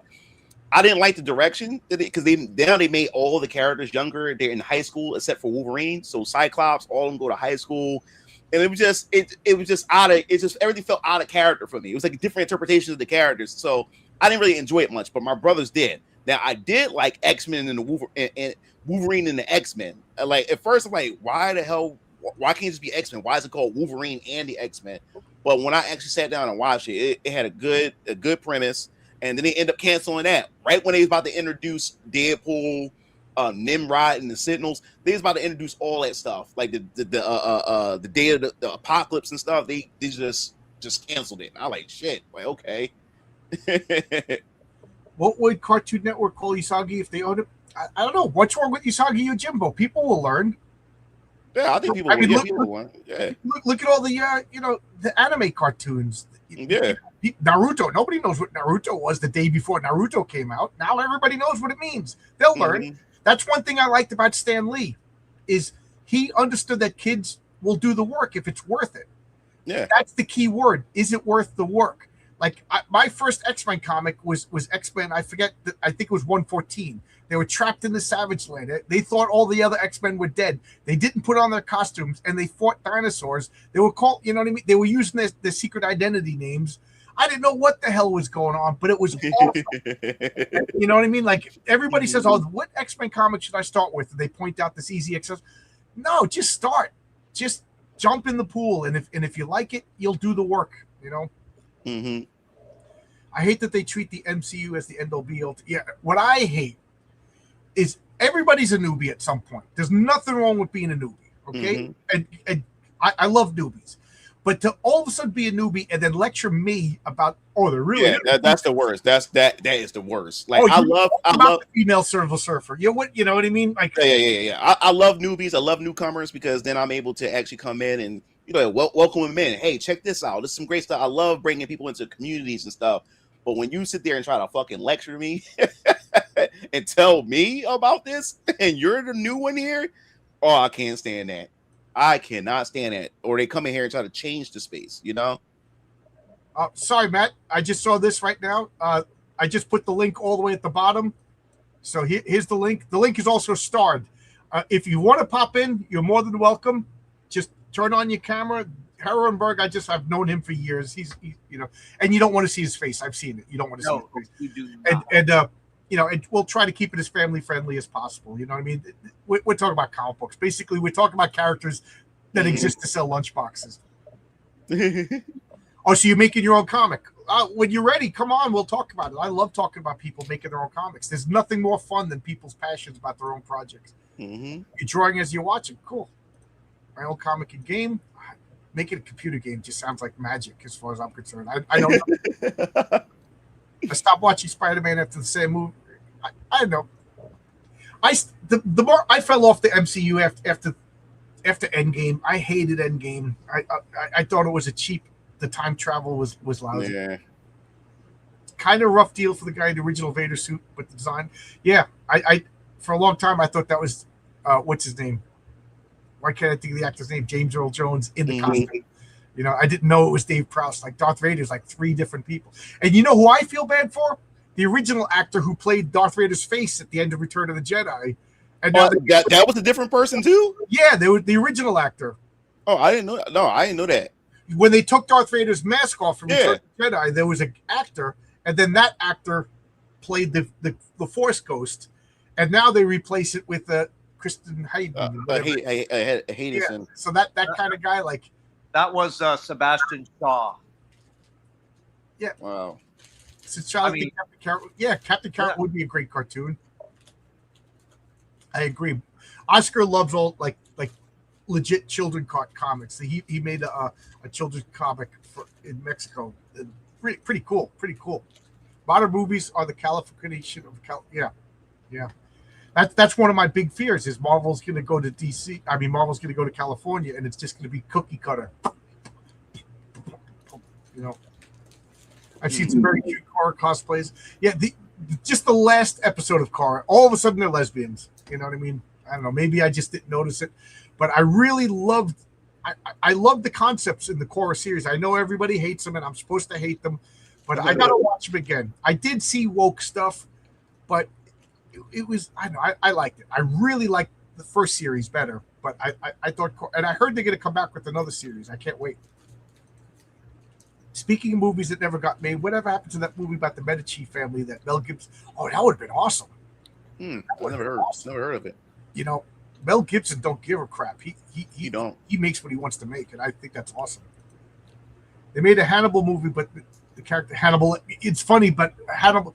My parents never went to the movies. There's 7 kids. My father was a telephone man. They never went to the movies. So my father and mother they finally went to the movies. They went to go see Ishtar, and it bombed. That was like the biggest bomb of the 70s. It destroyed 2 studios. Damn. And then what was the second movie they went to go see? It was The Other Bomb. It was the other movie that just destroyed the studio. That's going to drive me crazy. So that they were done. Every time they go to the movies, they pick like the worst movie of the decade. And then we got my father coupons to go to the movies because my mother liked to go to the movies, but she's not going to go to the movies without her husband. You know, they're old school. Yeah. So she goes, you pick whatever movie you want, we'll go. So he goes, Hannibal. He thought it was about Carthage in Rome. He thought he was going to see like a Roman epic. And it's about a guy eating brains and stuff like that. My father was horrified. He's like, I'm never going to the movies again. Never going to the movies again. Worst luck. Hey, John, do you know what the deal is with the upcoming Korra thing? No.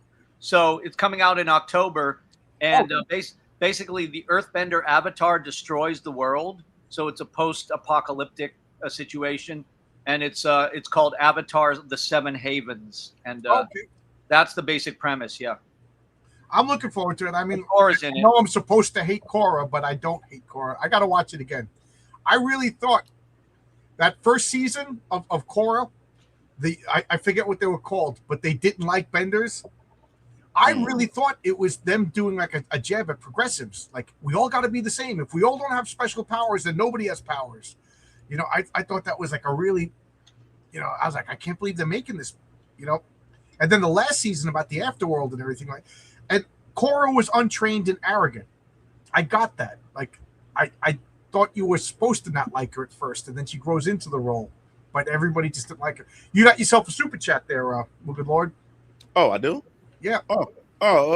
Say Heaven or Hell, Duel 1, Let's Rock. Oh, is Guilty Gear? That's what I think that's what she's referring to. I see Brie Larson as attractive as long as she doesn't take her shoes off. We got feet people. We got feet people here. That's one of yours. I'm not claiming that guy. I'm a foot guy, so yeah. You're a foot guy too? Yeah, I'm a foot guy too. But Jesus Christ, don't even talk about it. Yeah, the Gargoyles was basically like Next Generation, the cartoon. You know, I really like that cartoon too. I'm reading the comics now. Yeah, it was good. Never read the comics. I just finished the Demona series. I gotta rewatch season 2. I've seen season 1 of Gargoyles so many times I almost have it memorized. I haven't seen that show in a long time. Season 2 was like I don't know, like 50 episodes, and I watched them, and I couldn't retain all the information. It was just so much. I gotta watch it again. Yeah. I'm trying to catch up with these a lot of comics. Yeah, that's my boys. They well, I'm gonna print out your script. I can't read it on my phone, so I'm gonna print out your script and I'll read it. You know, I just gotta print it out. I can't read anything on a phone. I've always been into anti-heroes more than superheroes, like Venom, the Punisher, Ghost Rider. Ghost Riders are my favorites. My 2 older brothers are bikers, so of course. Oh yeah, I'm all caught up. My 2 older brothers are bikers, so of course I like Ghost Rider. I think I liked Ghost Rider before I even liked comics, because my older brothers used to, believe it or not, they would draw Ghost Rider, and then they put like, somebody would paint Ghost Rider on their motorcycle gas tanks. I think some from Hollywood admitted that many filmmakers use authors' works as a skin to. Yeah, they do that. You know, it's obvious they do that because they don't have faith in their own talent. They're not creative. So they want to get their message across, but they don't want to do the work. So they staple it onto. Yep. That's how they do. You coming in, man? Waterworld. I haven't seen Waterworld since it came out. I haven't seen it at all. Wasn't that? Didn't that movie almost bankrupt Kevin Costner? Yeah, that destroyed his career for a long time. It took him a long time to recover from that. Oh, what's up, Tex and Cap? Oh yeah. It was last Thursday you were on. Mm-hmm. just listen to John's. Yeah, I posted the Loving Spoonful Daydream today. It just came on while I was at work, and it just put me in a good mood. And I'm like, that's my theme song because I'm daydreaming all day long. Somebody asked me a while ago, which fictional character do you identify with the most? And they thought I was going to say Captain America. I said Walter Mitty. You know, not the horrible Ben Stiller movie, but the actual Walter Mitty. He's a daydreamer. You know, they made a Danny Kaye movie back in the 50s and 60s. I know you know what I'm talking about, Heroin Bird. John, what you said about your brothers and Ghost Riders, why I was so protective of these IPs. These comics remind us of better days in our youth. So they get destroyed. Yes, absolutely. Look at how many people are furious with Star Wars. Oh, I was in third grade when Star Wars came out. 1977, you couldn't escape Star Wars. And I didn't want to escape Star Wars. Star Wars was made for me. Third grade when Star Wars came out. I sat there in the movie theater from that opening scene with the Star Destroyer. I was hooked. Yeah, I was interested. Like, I grew up off of Star Wars because my parents watched Star Wars. Like, my dad's like 60, 62 now or whatever like that. And even back then, like, we had the original trilogy on VHS, and we used to run that movie hundreds and hundreds of times. And then I used to play them on the Super Nintendo, the games and everything. But when we finally got which a lot of people don't really like, was the prequel trilogies. But when the prequel trilogies was first announced, man, like, I said, damn, like, I'm actually in it. Now this is my version. This is my era of Star Wars, which I like the prequel trilogy. The second one I didn't. Episode 2 I didn't like much, but I did like episode 1. And 3 was tragic. You know, I liked it. There's some issues with episode 3, but I overall still like the prequel trilogy. Especially the first one, the Darth Maul fight was just awesome.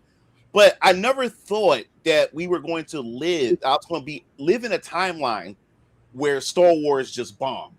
I never thought that would ever happen. I never thought something like that was ever going to happen, because when it came to Star Wars was like a cinematic event. When Star Wars released or a new Star Wars is coming out, the whole world shuts down. Everybody it wants to know what's going on with Star Wars. And they ruined that. Especially they turned it into a product as well. Like, every year there's a new Star Wars show. And then the writing is bad. They just destroyed everything. Matt, I sent you a link through Twitter, through your DMs, if you're still watching. I saw I can't remember the name, but the first of the sequels. I went opening night in Santa Fe. I was living in Albuquerque at the time, and I went, and I was teaching at a private school at the time, and my co-teacher's sister was in a wheelchair, and she was the ultimate Star Wars fan. She wrote, I never heard of fan fiction before. She wrote Star Wars fan fiction. She ran a website. She was the ultimate Star Wars fangirl. You know, and we had to take a special van, you know, coming down, take it out, and they brought us right up into the front, which I felt bad because the line was around the block. And then Doogie Howser comes walking up and goes, "Is this the line for Star Wars?" And I'm like, "Yeah." Oh, wow. And then I just like look at him. He's looking at me, and I'm like, he was only famous for a Doogie Howser at the time, so I didn't have anything to say to him. And he's like, "The line's back there, dude. Like, I'm not letting him cut. I don't care who you are. You're on Doogie Howser." So he left. And then we went in the movie, and people dressed up as Darth Vader. People had lightsabers. And then that opening scene, Qui-Gon Jinn and whatever his name was, you know, Anakin, they're pacing back and forth. You know, Ian McGregor, he's Obi-Wan, you know, whatever. And then they stick their lightsabers through, and then they fight. You could hear a pin drop. We were so excited. And then Jar Jar Binks came out. Me said, "I'm gonna do poo poo," and it just deflated everything. You know? and I just remember being so disappointed. And at the end of the movie, I didn't want to say anything. I was dreading it, pushing this wheelchair back into the van. We get into we're going to the diner, and then they silently say, "Hey, John, what did you think of Star Wars?" And the girl in the wheelchair said it was boring. I was like, oh, because I didn't want to hurt her feelings. You know what I mean? But I was just like, yeah, I thought it was dull. It was all over the place. It was a mess. You know. I'm sorry, I got a little behind. You asked me about Walter Mitty.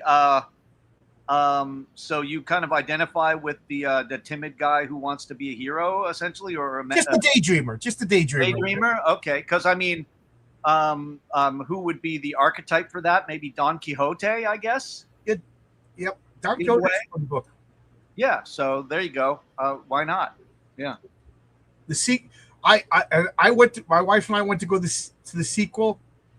I was livid through the movie. I'm like, I'm done with Star. Like halfway through that movie, I was like, I already saw this movie. This movie was called Star Wars. It was like a shot-for-shot remake of Star Wars. To me, that showed that the studio had no faith in this movie. That it was like they were taking an old pizza, putting it in a new box, and trying to sell it. You know, I was so disappointed. And then I saw the second movie. Okay, maybe they'll course correct. Maybe they fixed it or whatever. And I never saw the third movie. I didn't see the third. I didn't see the third one. I was really upset with the second one because as you said, I thought they was going to course correct it, and when they Snoke or whatever his name is or whatever like that, I was like, oh yeah. And then when they killed Snoke, like he was nothing, I was like, what? Like they, especially on the internet, people speculating this. He's Darth Plagueis. He's all these other type of things. I'm like, oh man, I said this would be interesting. And then when they killed him, like he was nothing. Like he didn't even fight. They just killed him. I'm like, what? Yeah, everybody in the movie theater was quiet. Everybody was quiet in the theaters. It was like, oh, nothing matters. It's not important. You know, that whole stupid scene in the casino. You know, everything was just so stupid. It was just, I don't know. Yeah. It was just terrible, and right then and there, I think the only thing that I liked out of the new Star Wars that they did have was Rogue One. I thought that was actually entertaining. I actually enjoyed Rogue One, and especially how it ended, because the ending of Rogue One, I was expecting a good ending, but no, everybody died. All the main characters, all the heroes died, and we got to see Darth Vader. And so I liked it because it was a tragic ending. There was no happy ending to it. So it showed that these were the heroes that made it possible for Leia and them. You know what I'm saying? So I liked how it ended that way. It was bittersweet. That was the best of the new Star Wars movies. Yeah. And then only the first season of Mandalorian, I enjoyed. I enjoyed the first season of Mandalorian, but then after that, yeah, I'm done. There's three Star Wars movies, and that's it. Yeah. Yeah, I haven't been able to find that Grogu film yet. They're definitely hunting it down and holding it back from people more than any other film for some reason. Unfortunately, I have to agree with Steven over here. Like, I still like my X-Men. You know, I still like the stuff that I like, and I still buy comics. But like now, I'm reading stuff that I didn't get to read when it first came out. Like I was just talking about Scout. You know, I just bought all the Aztec Ace. I'm going to sit down and read Aztec. I'm reading Zot. I remember this comic came out as a kid. I didn't care about this, but now I'm reading it. You know, it's fun. So it's really still reading comics. But what about Nexus? Nexus I read when it came out. Oh, okay. My comic book store guy basically insisted that I read Nexus. You know, and he was right. He was. Welcome in Arts, Texan Cap. How you doing? The Secret Life of Walter Mitty with Danny Kaye is a classic. John Longbox, what are your thoughts on Avengers Doomsday Trail? I don't have any thoughts. I'm not interested. That's not Dr. Doom. Dr. Doom is not Iron Man from another dimension. I like Victor Von Doom, the former gypsy ruler of Latvia, who's Reed Richards' roommate. That's the character I like. I don't know who this character is. You might as well call him Lollipop Guy. So I'm not a Lollipop Guy. You know what I mean? If you guys watch the movie and tell me it's good, I'll watch it. But until, you know, why call this guy Doom and then give me something else? I've been bait and switched before. I'm not Charlie Brown. You're not going to Lucy Van Help me anymore. You know, I've developed my emotional armor. How many times are you going to go in for the kiss and the girl goes, psych, it doesn't kiss you? You know? The subtitle of the movie is Latveria did nothing wrong. Did I see the movie Fanboys? Yes, that movie was better than Star Wars. Fanboys was awesome. Me and my wife cracked up at that movie. did you see Fanboys? It's a bunch of kids. One of them is about to die. He's got cancer, Right. and he's a Star Wars fan. So they're gonna break into Skywalker Ranch and get the Phantom Menace before it's released, so they can watch it. Oh wow. So when they get there, George Lucas has mercy on him, gives him a screening. Oh You know, wow. it's a sweet movie, but it's fun because it's a Star Wars fanboy movie. You know what I mean? If you're a Star Wars fan, and I was a Star Wars fanboy when that came out. You know, then the sequels came out. It lessened my enthusiasm. Then the sequels came out, lessened, and then like I said, the second prequel came out. I'm done. I didn't see the first season. I saw none of the TV shows. Star Wars. Do you know about Jeff Hicks' comic from a couple years back, Stealing Solo, which is about him and his friends kidnapping Harrison Ford? Oh no. Oh, okay. I thought that would be funny as a parody movie. Yeah, you know Jeff Hicks from what's the name of the YouTube channel? I can't remember right now. I'm sorry. Anyway, he did one of the pinups for one of my issues, and he had a comic called Stealing Solo, which was essentially him and his friends kidnapping Harrison Ford and putting him in the basement. Is anybody excited about going to the movies anymore? If there's movies worth going out to see, like I said, like this year, I saw the Super Mario Brothers Galaxy movie, and then we're gonna go see Spider-Man this year. And despite me not caring for the Doomsday, it's still a comic book movie, and my dad I like to go to the movies to spend time with my dad. That's a different story and stuff like that. So we can go see Doomsday as well. So like my brother and I, we used to every Friday the 13th was our thing. Like for 13 years. However, we went every year to see Friday the 13th, whether we liked them or not. It was just our thing. Yeah. But I don't know. I want to like them. I don't want to sound like a bitter old man. I want to like these movies. I want them to. I want to go and enjoy. Like, remember when I saw the original Iron Man movie? I was excited. That was awesome. Oh yes. Movie. I was excited. The Captain America movie. I was excited. I want that. I like these characters. And even back then, when they showed the Iron Man movie trailers, even the trailers didn't like spoil everything. Because these trailers nowadays give you almost a whole damn plot before you even go into the theaters. Yeah. Once you go into the theaters, you pretty much know the whole movie because the trailer pretty much gave you everything. But that Iron Man trailer, like I still went in there like blind, had no idea what to expect going in there. And I love that Iron Man movie. I still watch that at least once every year. I get annoyed when oh, Marvel, we're gonna make this our premiere. It's like Broomhilda, the blonde Valkyrie character from the Defenders. They can make a great movie about her, riding that winged horse in the spear. Nobody knows that character. I'm like, dude, nobody knew the Guardians of the Galaxy the day before that movie was released. Nobody knew Groot, and now your grandmother knows Groot. Yeah. The problem, if it's a good character, if it's a good movie, nobody knew John Wick the day before John Wick came out. Now everybody knows John Wick. Now everybody's mad that their dog was killed. I watch that movie. She's like, that's the movie where the dog dies? I'm not watching that movie. It's the requirement plot of every major movie that you must avenge the dog somehow. Do you ever watch Venture Brothers? Yeah, wasn't that inspired by Johnny Quest? Yeah, I love the Venture Brothers. I was disappointed with the last episode because it was all about, the Mrs. Monarch, the butterfly.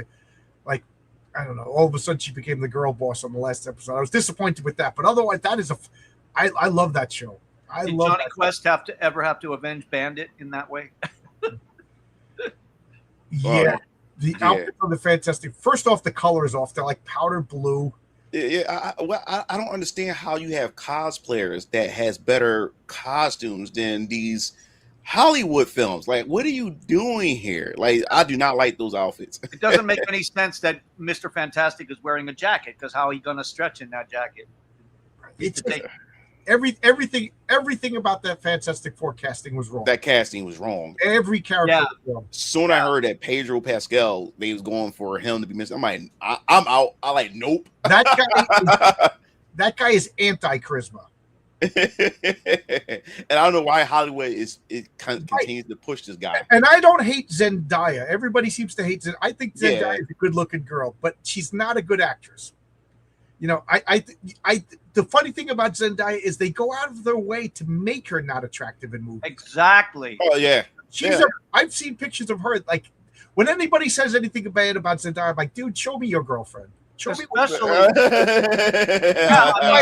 probably hotter than your girlfriend. But see how average she looks in the Odyssey photos. Oh my God! What right, the hell? they go out of their way to uglify her. They did the same thing with this girl who plays Helena Troy. Tell me you didn't think she was beautiful in Black Panther. Yeah, now that's why I do like. I think some people take it too far when it comes to these actors, especially if they haven't, the ones that haven't gone out there to attack the fans. They start attacking their appearance, they start attacking their looks, and then of course you find opportunities to start attacking people's race and stuff like that, especially when they don't like the race swapping and stuff like that. But the attacks on Zendaya, I hate that. I mean, you don't have to like her acting, but now everybody's getting personal with this actress. I mean, I'm not gonna lie. She's an attractive girl. She is beautiful. She's not a great actress, and I think she's like the female Pedro Pascal. She's artificially put into movies. I don't understand why she's in all the movies. You know, and let's face it. You put Sydney Sweeney in a movie, the movie's gonna make more money. You know, There's a new one that I really hope will be overused in the coming next 2 years because I spent yesterday watching a bunch of interviews with her after her success, Indy Navarrete. Yeah, she's unbelievable. She's like there was a video of her building a computer that she made before she was famous. So I like to think that she's like one of us, you know, a nerdy. She's like a total nerd, like who just plays video games and just happens to be a 10.5. It's just nuts. Yeah. Kind of girl I would have went nuts for back in college, right? I know you would have broken several willow sticks for that one. Brandon asking you a question there, Brian. I don't understand. What are the downloadable characters of Marvel Souls? Okay, I got it right. I know something. Yeah. The Marvel Tokon Fighting Souls. I have made a post on Twitter. They revealed Phoenix Force Cyclops as a DLC character. I think that's gonna be cool. I think my only issue with DLC characters announcement before the actual game comes out, I find that kind of annoying because the game is not out yet and you're already showing off DLC. If you're already showing off DLC and the character is actually playable, then to me it sounds like you're cutting content from the game and you're just selling it to us. Then you might as well just put Cyclops in the actual game than to actually sell it as DLC. If you're showing them this damn early, you know what I'm saying? But no, it looks cool. I'm looking forward to Marvel Tokon because if you don't know what that is, it's a Marvel fighting game that Japanese developers got the blessings from Marvel to make a fighting game based on the Marvel's property. But Marvel said, "Hey, do it, Japanese it. Go crazy with it." And they did a good job with the character designs because the Japanese took their sensibilities and made them more anime and stuff, and the artwork and how how fluid the animations is and the combat and stuff is just awesome. And their choices of characters, I really like. They're taking a chance because this is one character I knew nothing about called Danger. She's the Shi'ar Empire's technology of the AI for the Danger Room. I knew nothing about her until they revealed her in the game, and then I went back and do some research. I think Grant Morrison created that character, if I'm correct. But she's the Danger Room personified as a villain. And I've been saying for years that there's something wrong with the Danger Room, so I was kind of happy. Vindicated. Yeah, so they took some liberties and put in some characters I know nothing about. So it still gives some Marvel history and stuff about some of these characters.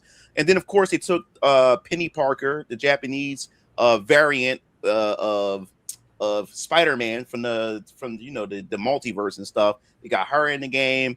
They got Magic. She's in the game. They got a lot. We finally got a fight. We finally got Blade in a fighting game, Marvel fighting game. So Blade is in it. How bad are they dropping the Blade ball? Bro. All you got to do is have a cool looking guy with a sword killing vampires. You don't even need the script. It's simple, bro. You got to get vampire tricks. You got to get cool looking biker guys. And just have a guy stabbing them. That's the movie. Yeah. But I also with Blade is like Wesley Snipes and just Blade, the original Blade movies has set such a high bar. Whatever actor they cast and whatever directors or who are going to get on that film, they have some incredible shoes to fill in. Like they have to, like if you're not going to go hard on this, then don't do it. Blade also has a hot daughter, so just put her in there too, and you'll bring everybody. Yeah, I think it's like as long as the door is not not replacing Blade, I don't mind a father and daughter type of right duo. I mean, if you want to go with Wesley Snipes, yeah, the guy is getting close to 70. But remember, Christopher Lee did a sword fighting in a Star Wars movie. They did special effects, make get some stuntman or whatever. All you need is Wesley Snipes to pose for the camera, and he still looks good. You know what I mean? And if you age him up, put makeup on it, say it's his vampiric nature, there's a lot they could do. But if they want to pass the torch, all right, fine, whatever. But make it a good script. Well, there's a lot of options, and like I said, if you put a female co-lead in there, that would be even better, as far as I'm concerned. Well, I mean, they kind of have a good way, because Blade's mother was bit by a vampire. That gave him the power. So how you could play on that origin, the same thing. Like another vampire is trying to make Blade's kid a vampire to turn him against Blade, and then Blade turns her into a force of good. Like you could totally make a good story about, a daughter of Blade. And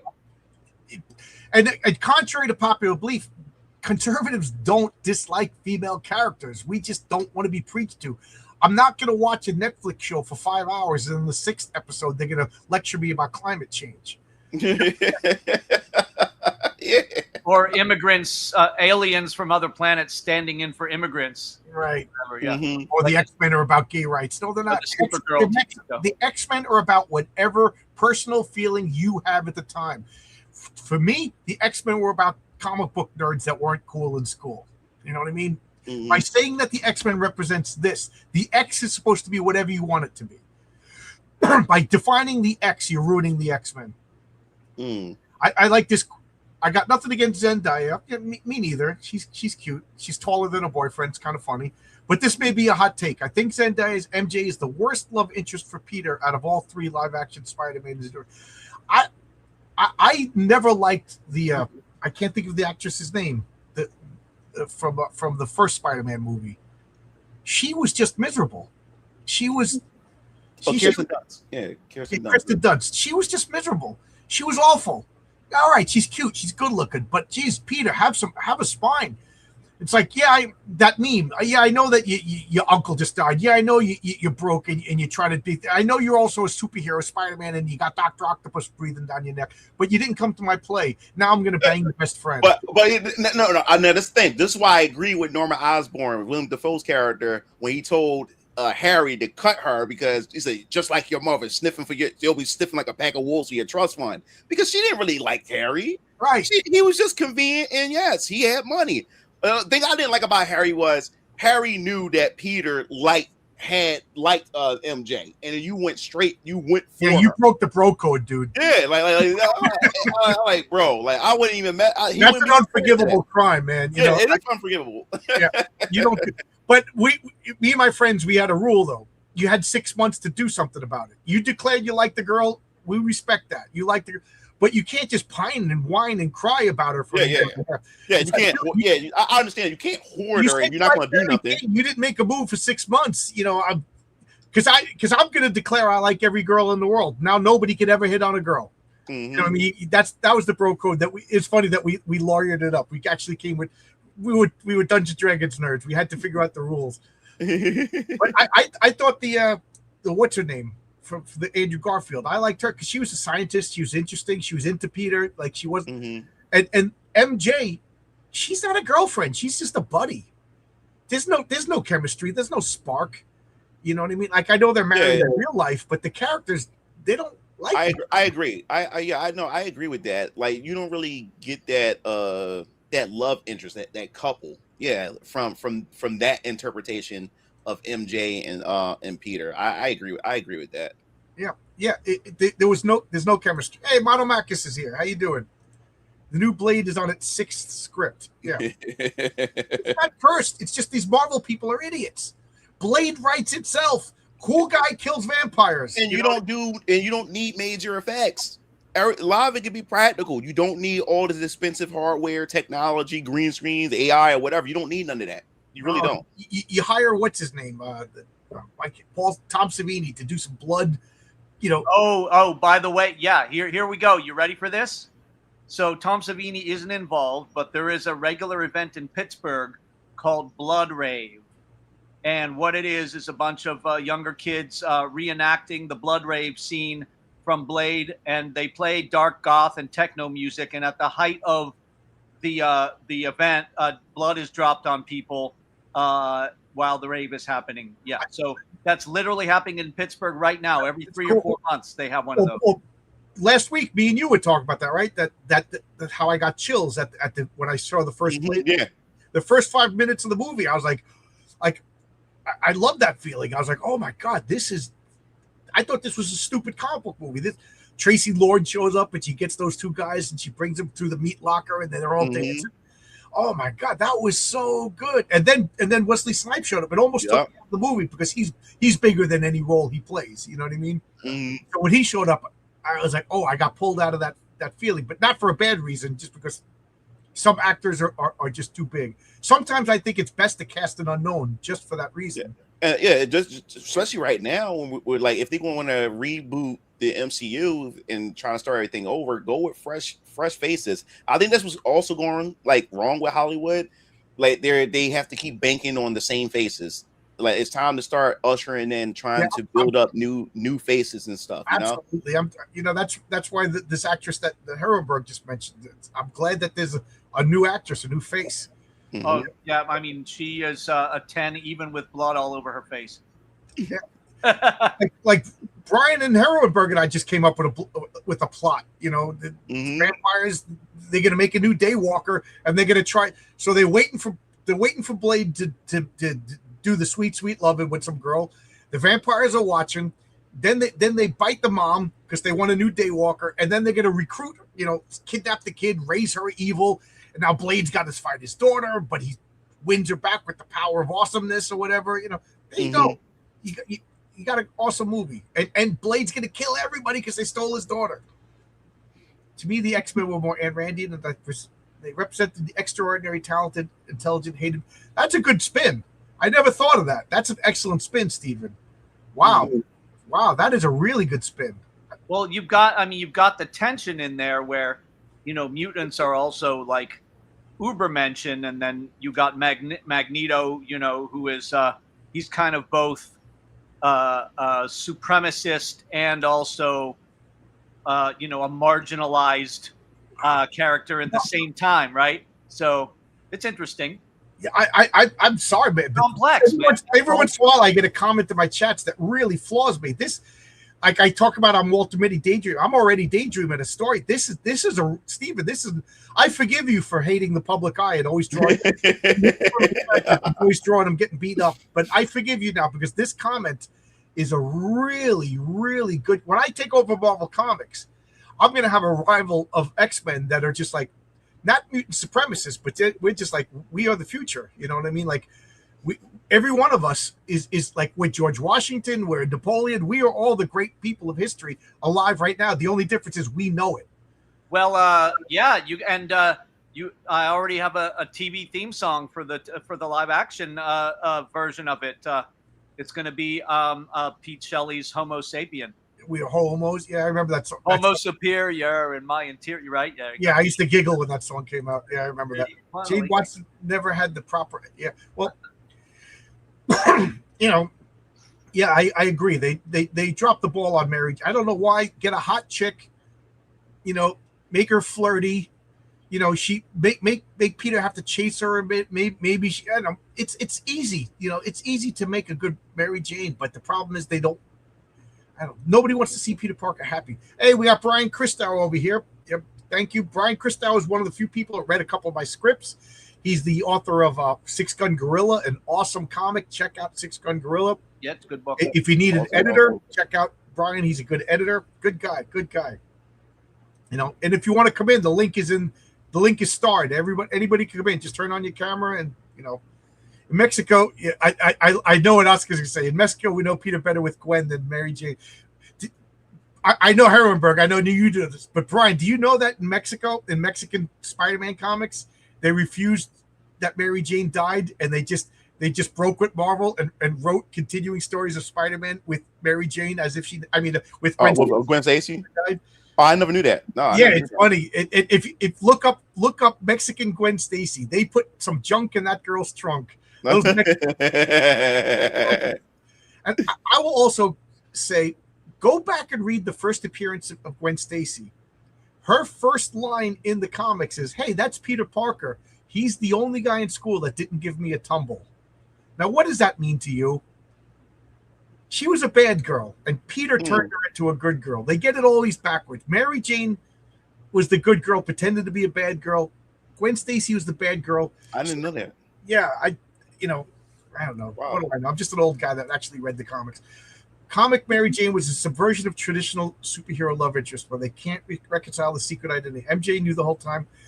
Yeah, there was a couple of, I don't want to say retcons, but like the fact that Aunt May admitted that she always knew he was Peter Parker. I thought that was sweet. That was a really sweet moment. And then they killed her off, and then they brought her back. I'm of the opinion that the illusion of change has to keep going. It's time to kill off. It's time to kill off Aunt May.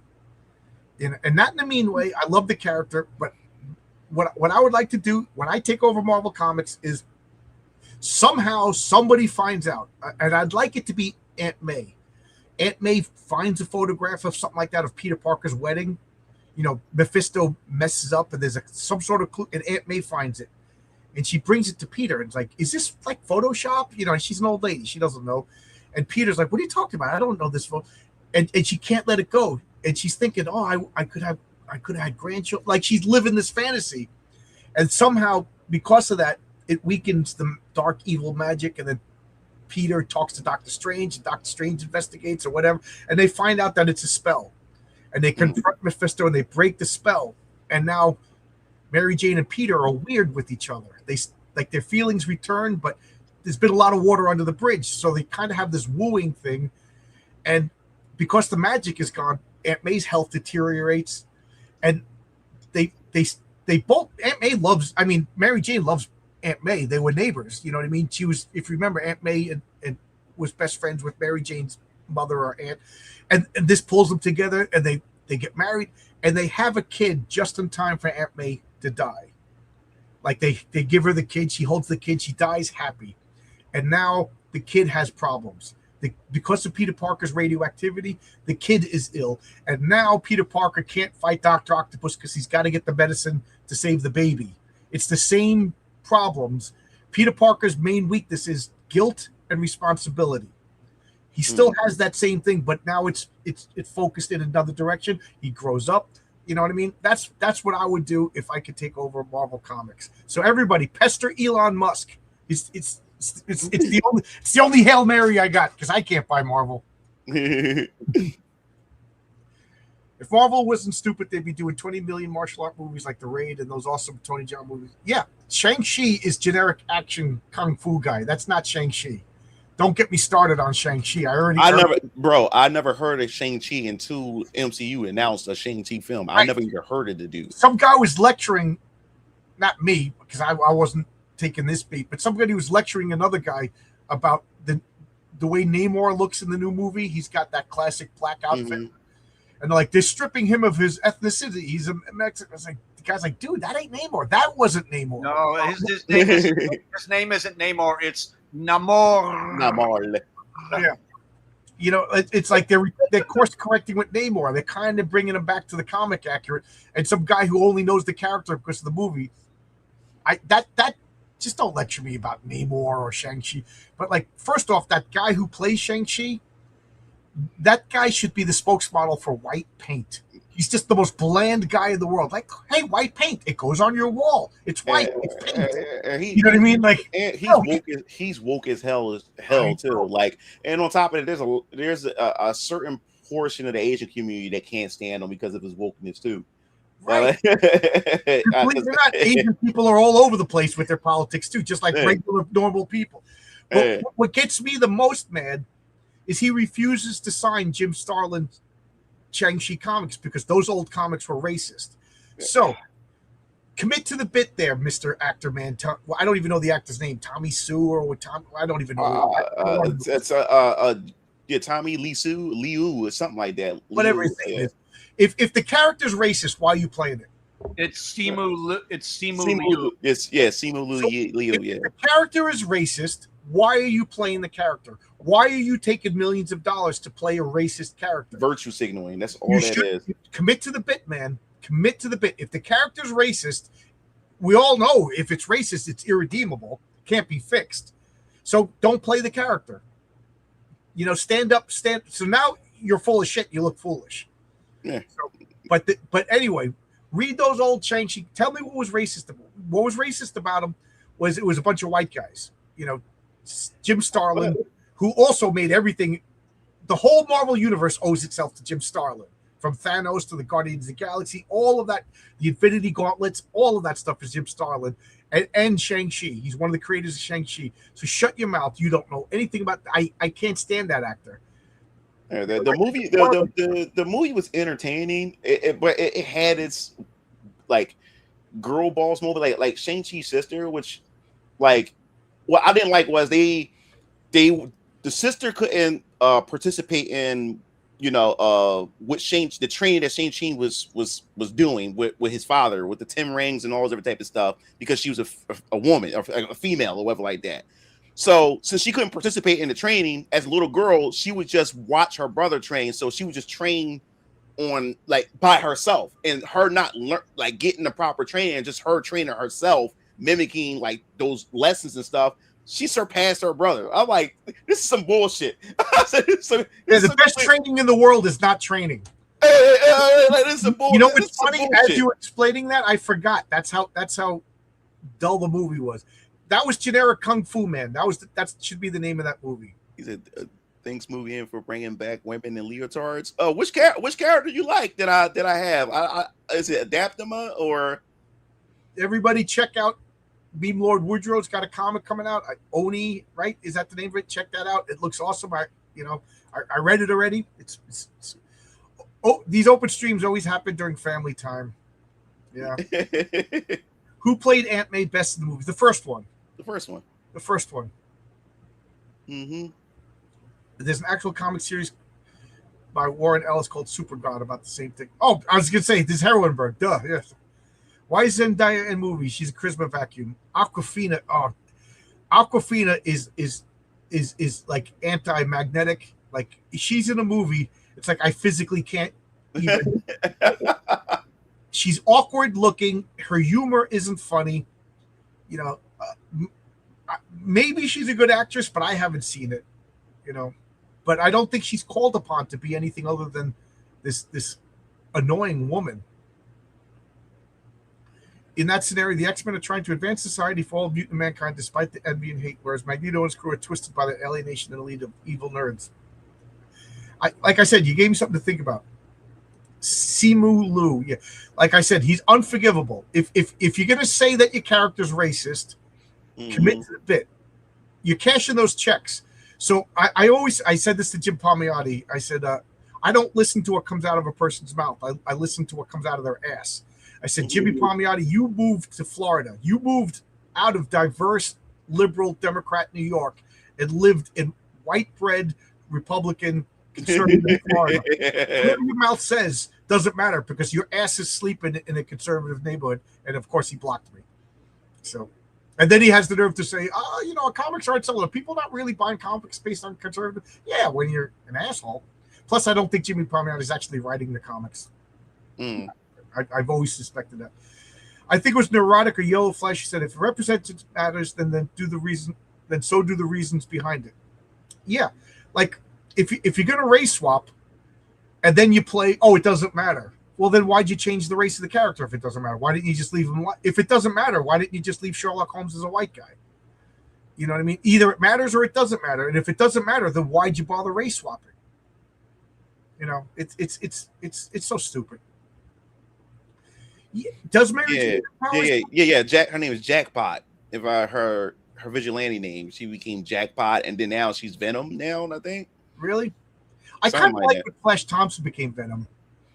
I never got to read that run, but it was an interesting take. Agent Venom. Yeah. Oh, here we go. Racist comics. We got a Jewish guy, we got a black guy, and a white guy. How about we all get together and just make But the thing is, I got to write the black guy. You got to write the Jewish guy. Herwenberg's got to write the white guy.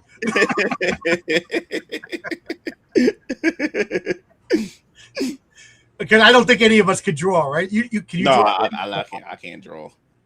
Look up Simu Liu and Baba T if you want to see how much of a huge bell. And first off, Boba T is just freaking gross. It's like, Because I think there was like a Shark Tank type of show where I think it was a Mexican that was doing like a bubble tea or some type of Asian type of drink, and he turned it down or something like that because he seen it as cultural appropriation or some shit like that. And Simu Liu, you know what else is cultural? Speaking English and living in America.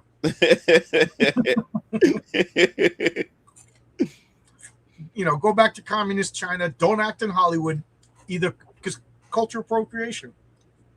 The Sam Wilson as Captain America bothers me because there's nothing wrong with being Falcon. There's nothing wrong. They took an original black character and then they just made him a hand-me-down to a white character, like where he was his own character. I like that black. I never thought Falcon was like a interesting character in the comics, but the way they did him in the MCU, it made me see him differently. Like, no, they actually made him cool. They made him interesting and stuff like that. And then they just stripped that from him. Just got rid of that. That's what they used to call a token in the 70s and 80s. Mm-hmm. Yep. Yeah. I always like Falcon. Anyway, I had a little comment to make about Jimmy and Amanda, just so you are aware. I put it in the, because you were like, oh, he moved to a conservative area. Tampa's not conservative, man. Oh. Florida, yeah. It's a very blue city, and it's got like a big comic book scene, a big goth scene. It's got Fetish Con. Yeah, it's an anomaly. Orlando might be conservative, but Tampa's not. I think the comic Shang-Chi was the son. Yeah, he was his father was Fu Manchu, and for a bunch of reasons, you can't put Fu Manchu in the comics. One of which is he's still owned by the Sax Romar estate, which I don't understand. He should be public domain. I don't understand public domain, why some characters are and some characters aren't. I'll never understand that. But isn't it if the character has to be 100 years old or something like that? But unless there's rules that change it, Peter Pan will never be in public domain because they gave it to an orphanage. So I don't know who decides that some characters are and some characters aren't. I didn't know that. Interesting. I think there might be even some public domain characters from as late as the 60s. Yeah, well, you could also declare your characters a public domain. Like that's what's his name just did. Bill Willingham. Yeah. Because DC screwed him over about his Fables comics, so he just said Fables is public domain. Right. Well, he just pulled the rug out from under DC. They are, of course, characters based on Fables. So. The late Olympia Dukakis. She wasn't Mary Jane, was she? Already locked down a copy of Woodrow's book. Is it available for sale, Woodrow? Let me know. I'll buy it. I didn't back it yet. Sometimes I talk to people so many times that sometimes I forget to back their book. Like I see other people put their pictures on Twitter, and I'm like, "Where's mine?" I message the guy, "Dude, where's mine? You never backed." I'm like, "Oh my god, I'm so sorry." Isn't there racist comments where there's so many racists out there? Yeah. You think the left calls everybody racist. You think there would be racist comics. It would be the biggest selling. Yeah, racism in the movie. Yeah. He ruined. Yeah, he was just talking about this Shark Tank who had a Boba Tea. Yeah. Mm-hmm. Yeah, he's insufferable. There was an Asian woman who she got a book deal, and it was about slavery. And they made her cancel the book because God knows, only black people. You can't have a book about Asian slaves. You know what I mean? First off, it's a fictional world. It was like a fantasy world. It's like you people, and you say conservative anti-art. Yeah, I didn't see that. I probably would have seen it, but Simu Liu was in it, so I didn't see it. Yeah, it's Tampa's not Florida. Okay. All right. Who cares? It's Jimmy, and he's a jackass.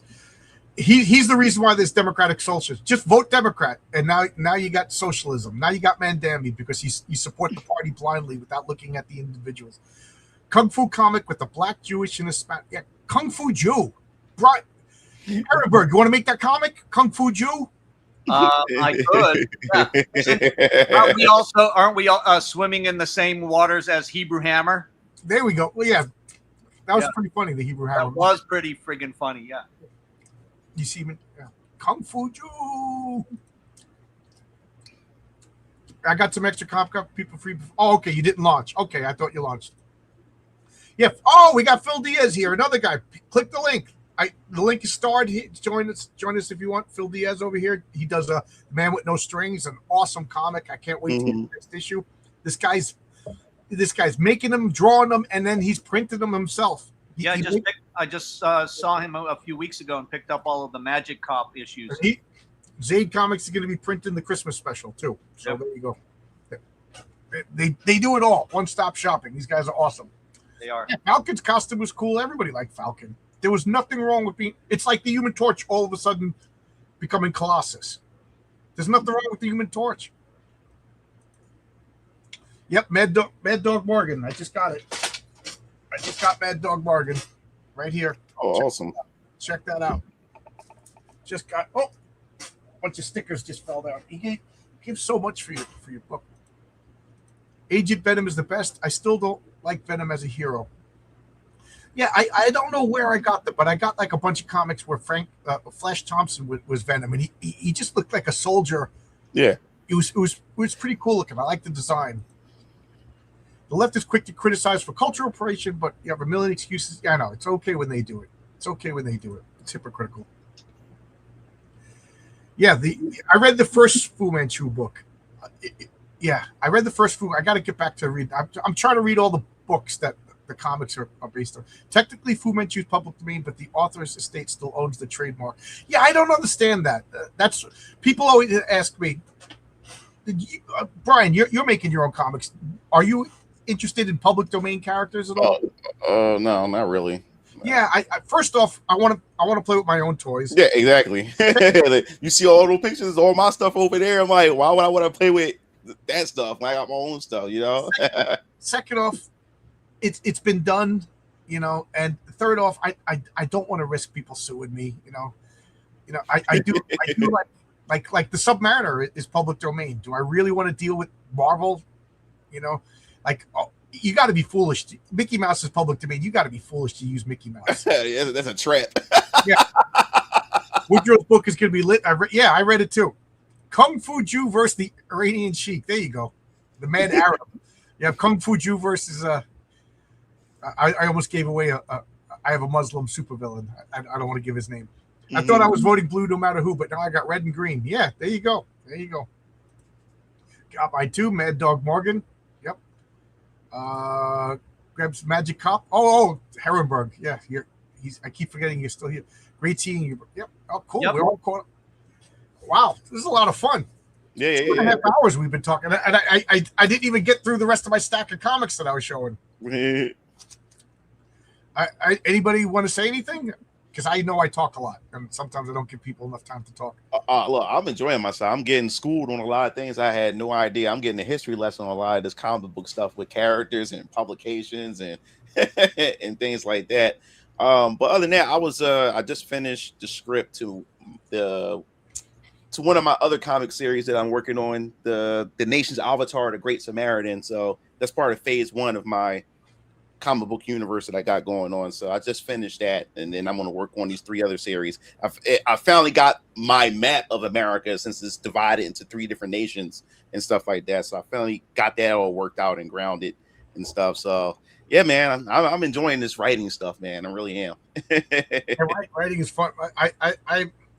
I could not write another sentence and still have about 15 more comics to make. Only 3 nations? Do the Mormons get one all to themselves, or no? usually they have one to themselves in those, Deseret. Yeah, all I wanted to say was, next weekend I'm going to be with the Arctica in Cleveland at the NeoCon, as it says in our subheader there.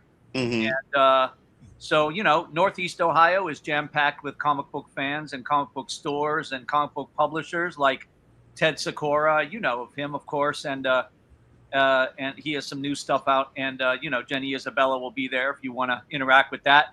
So we are, NeoCon Sunday, August 2nd, out of Cleveland, Ohio. We have our issue 5. And did I ever send you one, John? I guess I should just do that. I don't think so. I think 4 was the last one I got. Okay, I'll send you one as soon as I can. Thanks. Thank you. Just came out last month. Oh yeah, I definitely didn't get that there. I think 4 was the last one I got. My favorite character is by far Sahara. Just a cool character. Blazer. Yeah. Earlier this year, I did put some auditions out there for characters. I'll be doing some more sets of characters probably before the year is out. So you can follow me on Twitter at Mugen Lord or my Venus Orion Comics Twitter, or you just subscribe to my YouTube channel or whatever. And when I do the casting call, I'll post up an actual post for everybody. Like 2 of my subscribers had got the roles for like my characters in my comic book universe.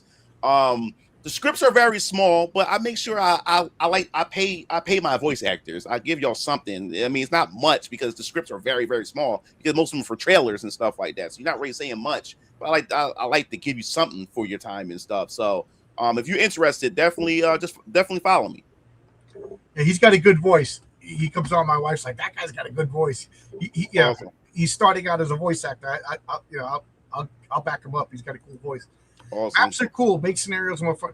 I always said I used to say I like fake maps, but then I realized they're real maps of fake places, right? Fake. I love. Brian is making an animation. Violent Comics is asking. Oh, well, in my trailers, I got like motion comics, and I do have some animations. If you look at my Variant Colors, Vampire Killers Chapter 1, it's animated as far as like my panels, it's actual movement, but at the very end, there's like 5 seconds of animations of my main character, Hezekiah Draven. But within the trailer, there's actual voices. So yeah, I have voice actors and stuff that does the roles to my characters. So soon I'll be looking for a voice actor for the Nation's Avatar, the Great Samaritan, and the Dive Star champion Siona El Tresha. So I'll be looking for voices for her as well. But every month, at least once a month, I put up a new character trailer of characters who I hired voice actors for. You'll finally get a chance to see some of my characters for Variant Colors, Vampire Killers, along with the voice actors alongside it and stuff. So I already have 3 character trailers up on my YouTube channel, so you can go check those out as well. Maps are fun. I used to design imaginary continents when I was a kid. I played D&D, man. I don't know how many fake. I still have them too. Every once in a while, I'll break them out, and I thought they were so cool. And it's like the city of the orcs, the city of the halflings. Yeah. It was so generic, but I had so much fun. I love world building. I really love world building. So when it comes to like My America, which I'm letting people know, like get what you think of America out your head, the map and everything. This is my version of my Earth and my world. So my version of America and how the map look is completely different. But they still have the states and stuff like that, and they're different, the states' names and stuff, but it's completely different. So get it out your head when you finally see that map. Do you read Ripper comics at all? I got I got 3. The same thing, like he's reimagining America. Yeah. I got. Let me see. I got Horseman, Yaira, and Goody. And that's the only 3 I got. And I got the first Ripper zine. Yeah. I love to write and draw Black Terror. I do like a lot of these public domain characters, but like I said, I want to make up because I'm a crazy person. If I incorporate the Black Terror into my comics, then I have to incorporate his continuity. And what if they had an issue where Atlantis was filled with like turtle people, and my Atlantis is not? You know what I mean? I'm like, man. So I'd rather just play with my own world where I have total control over it. You know what I mean?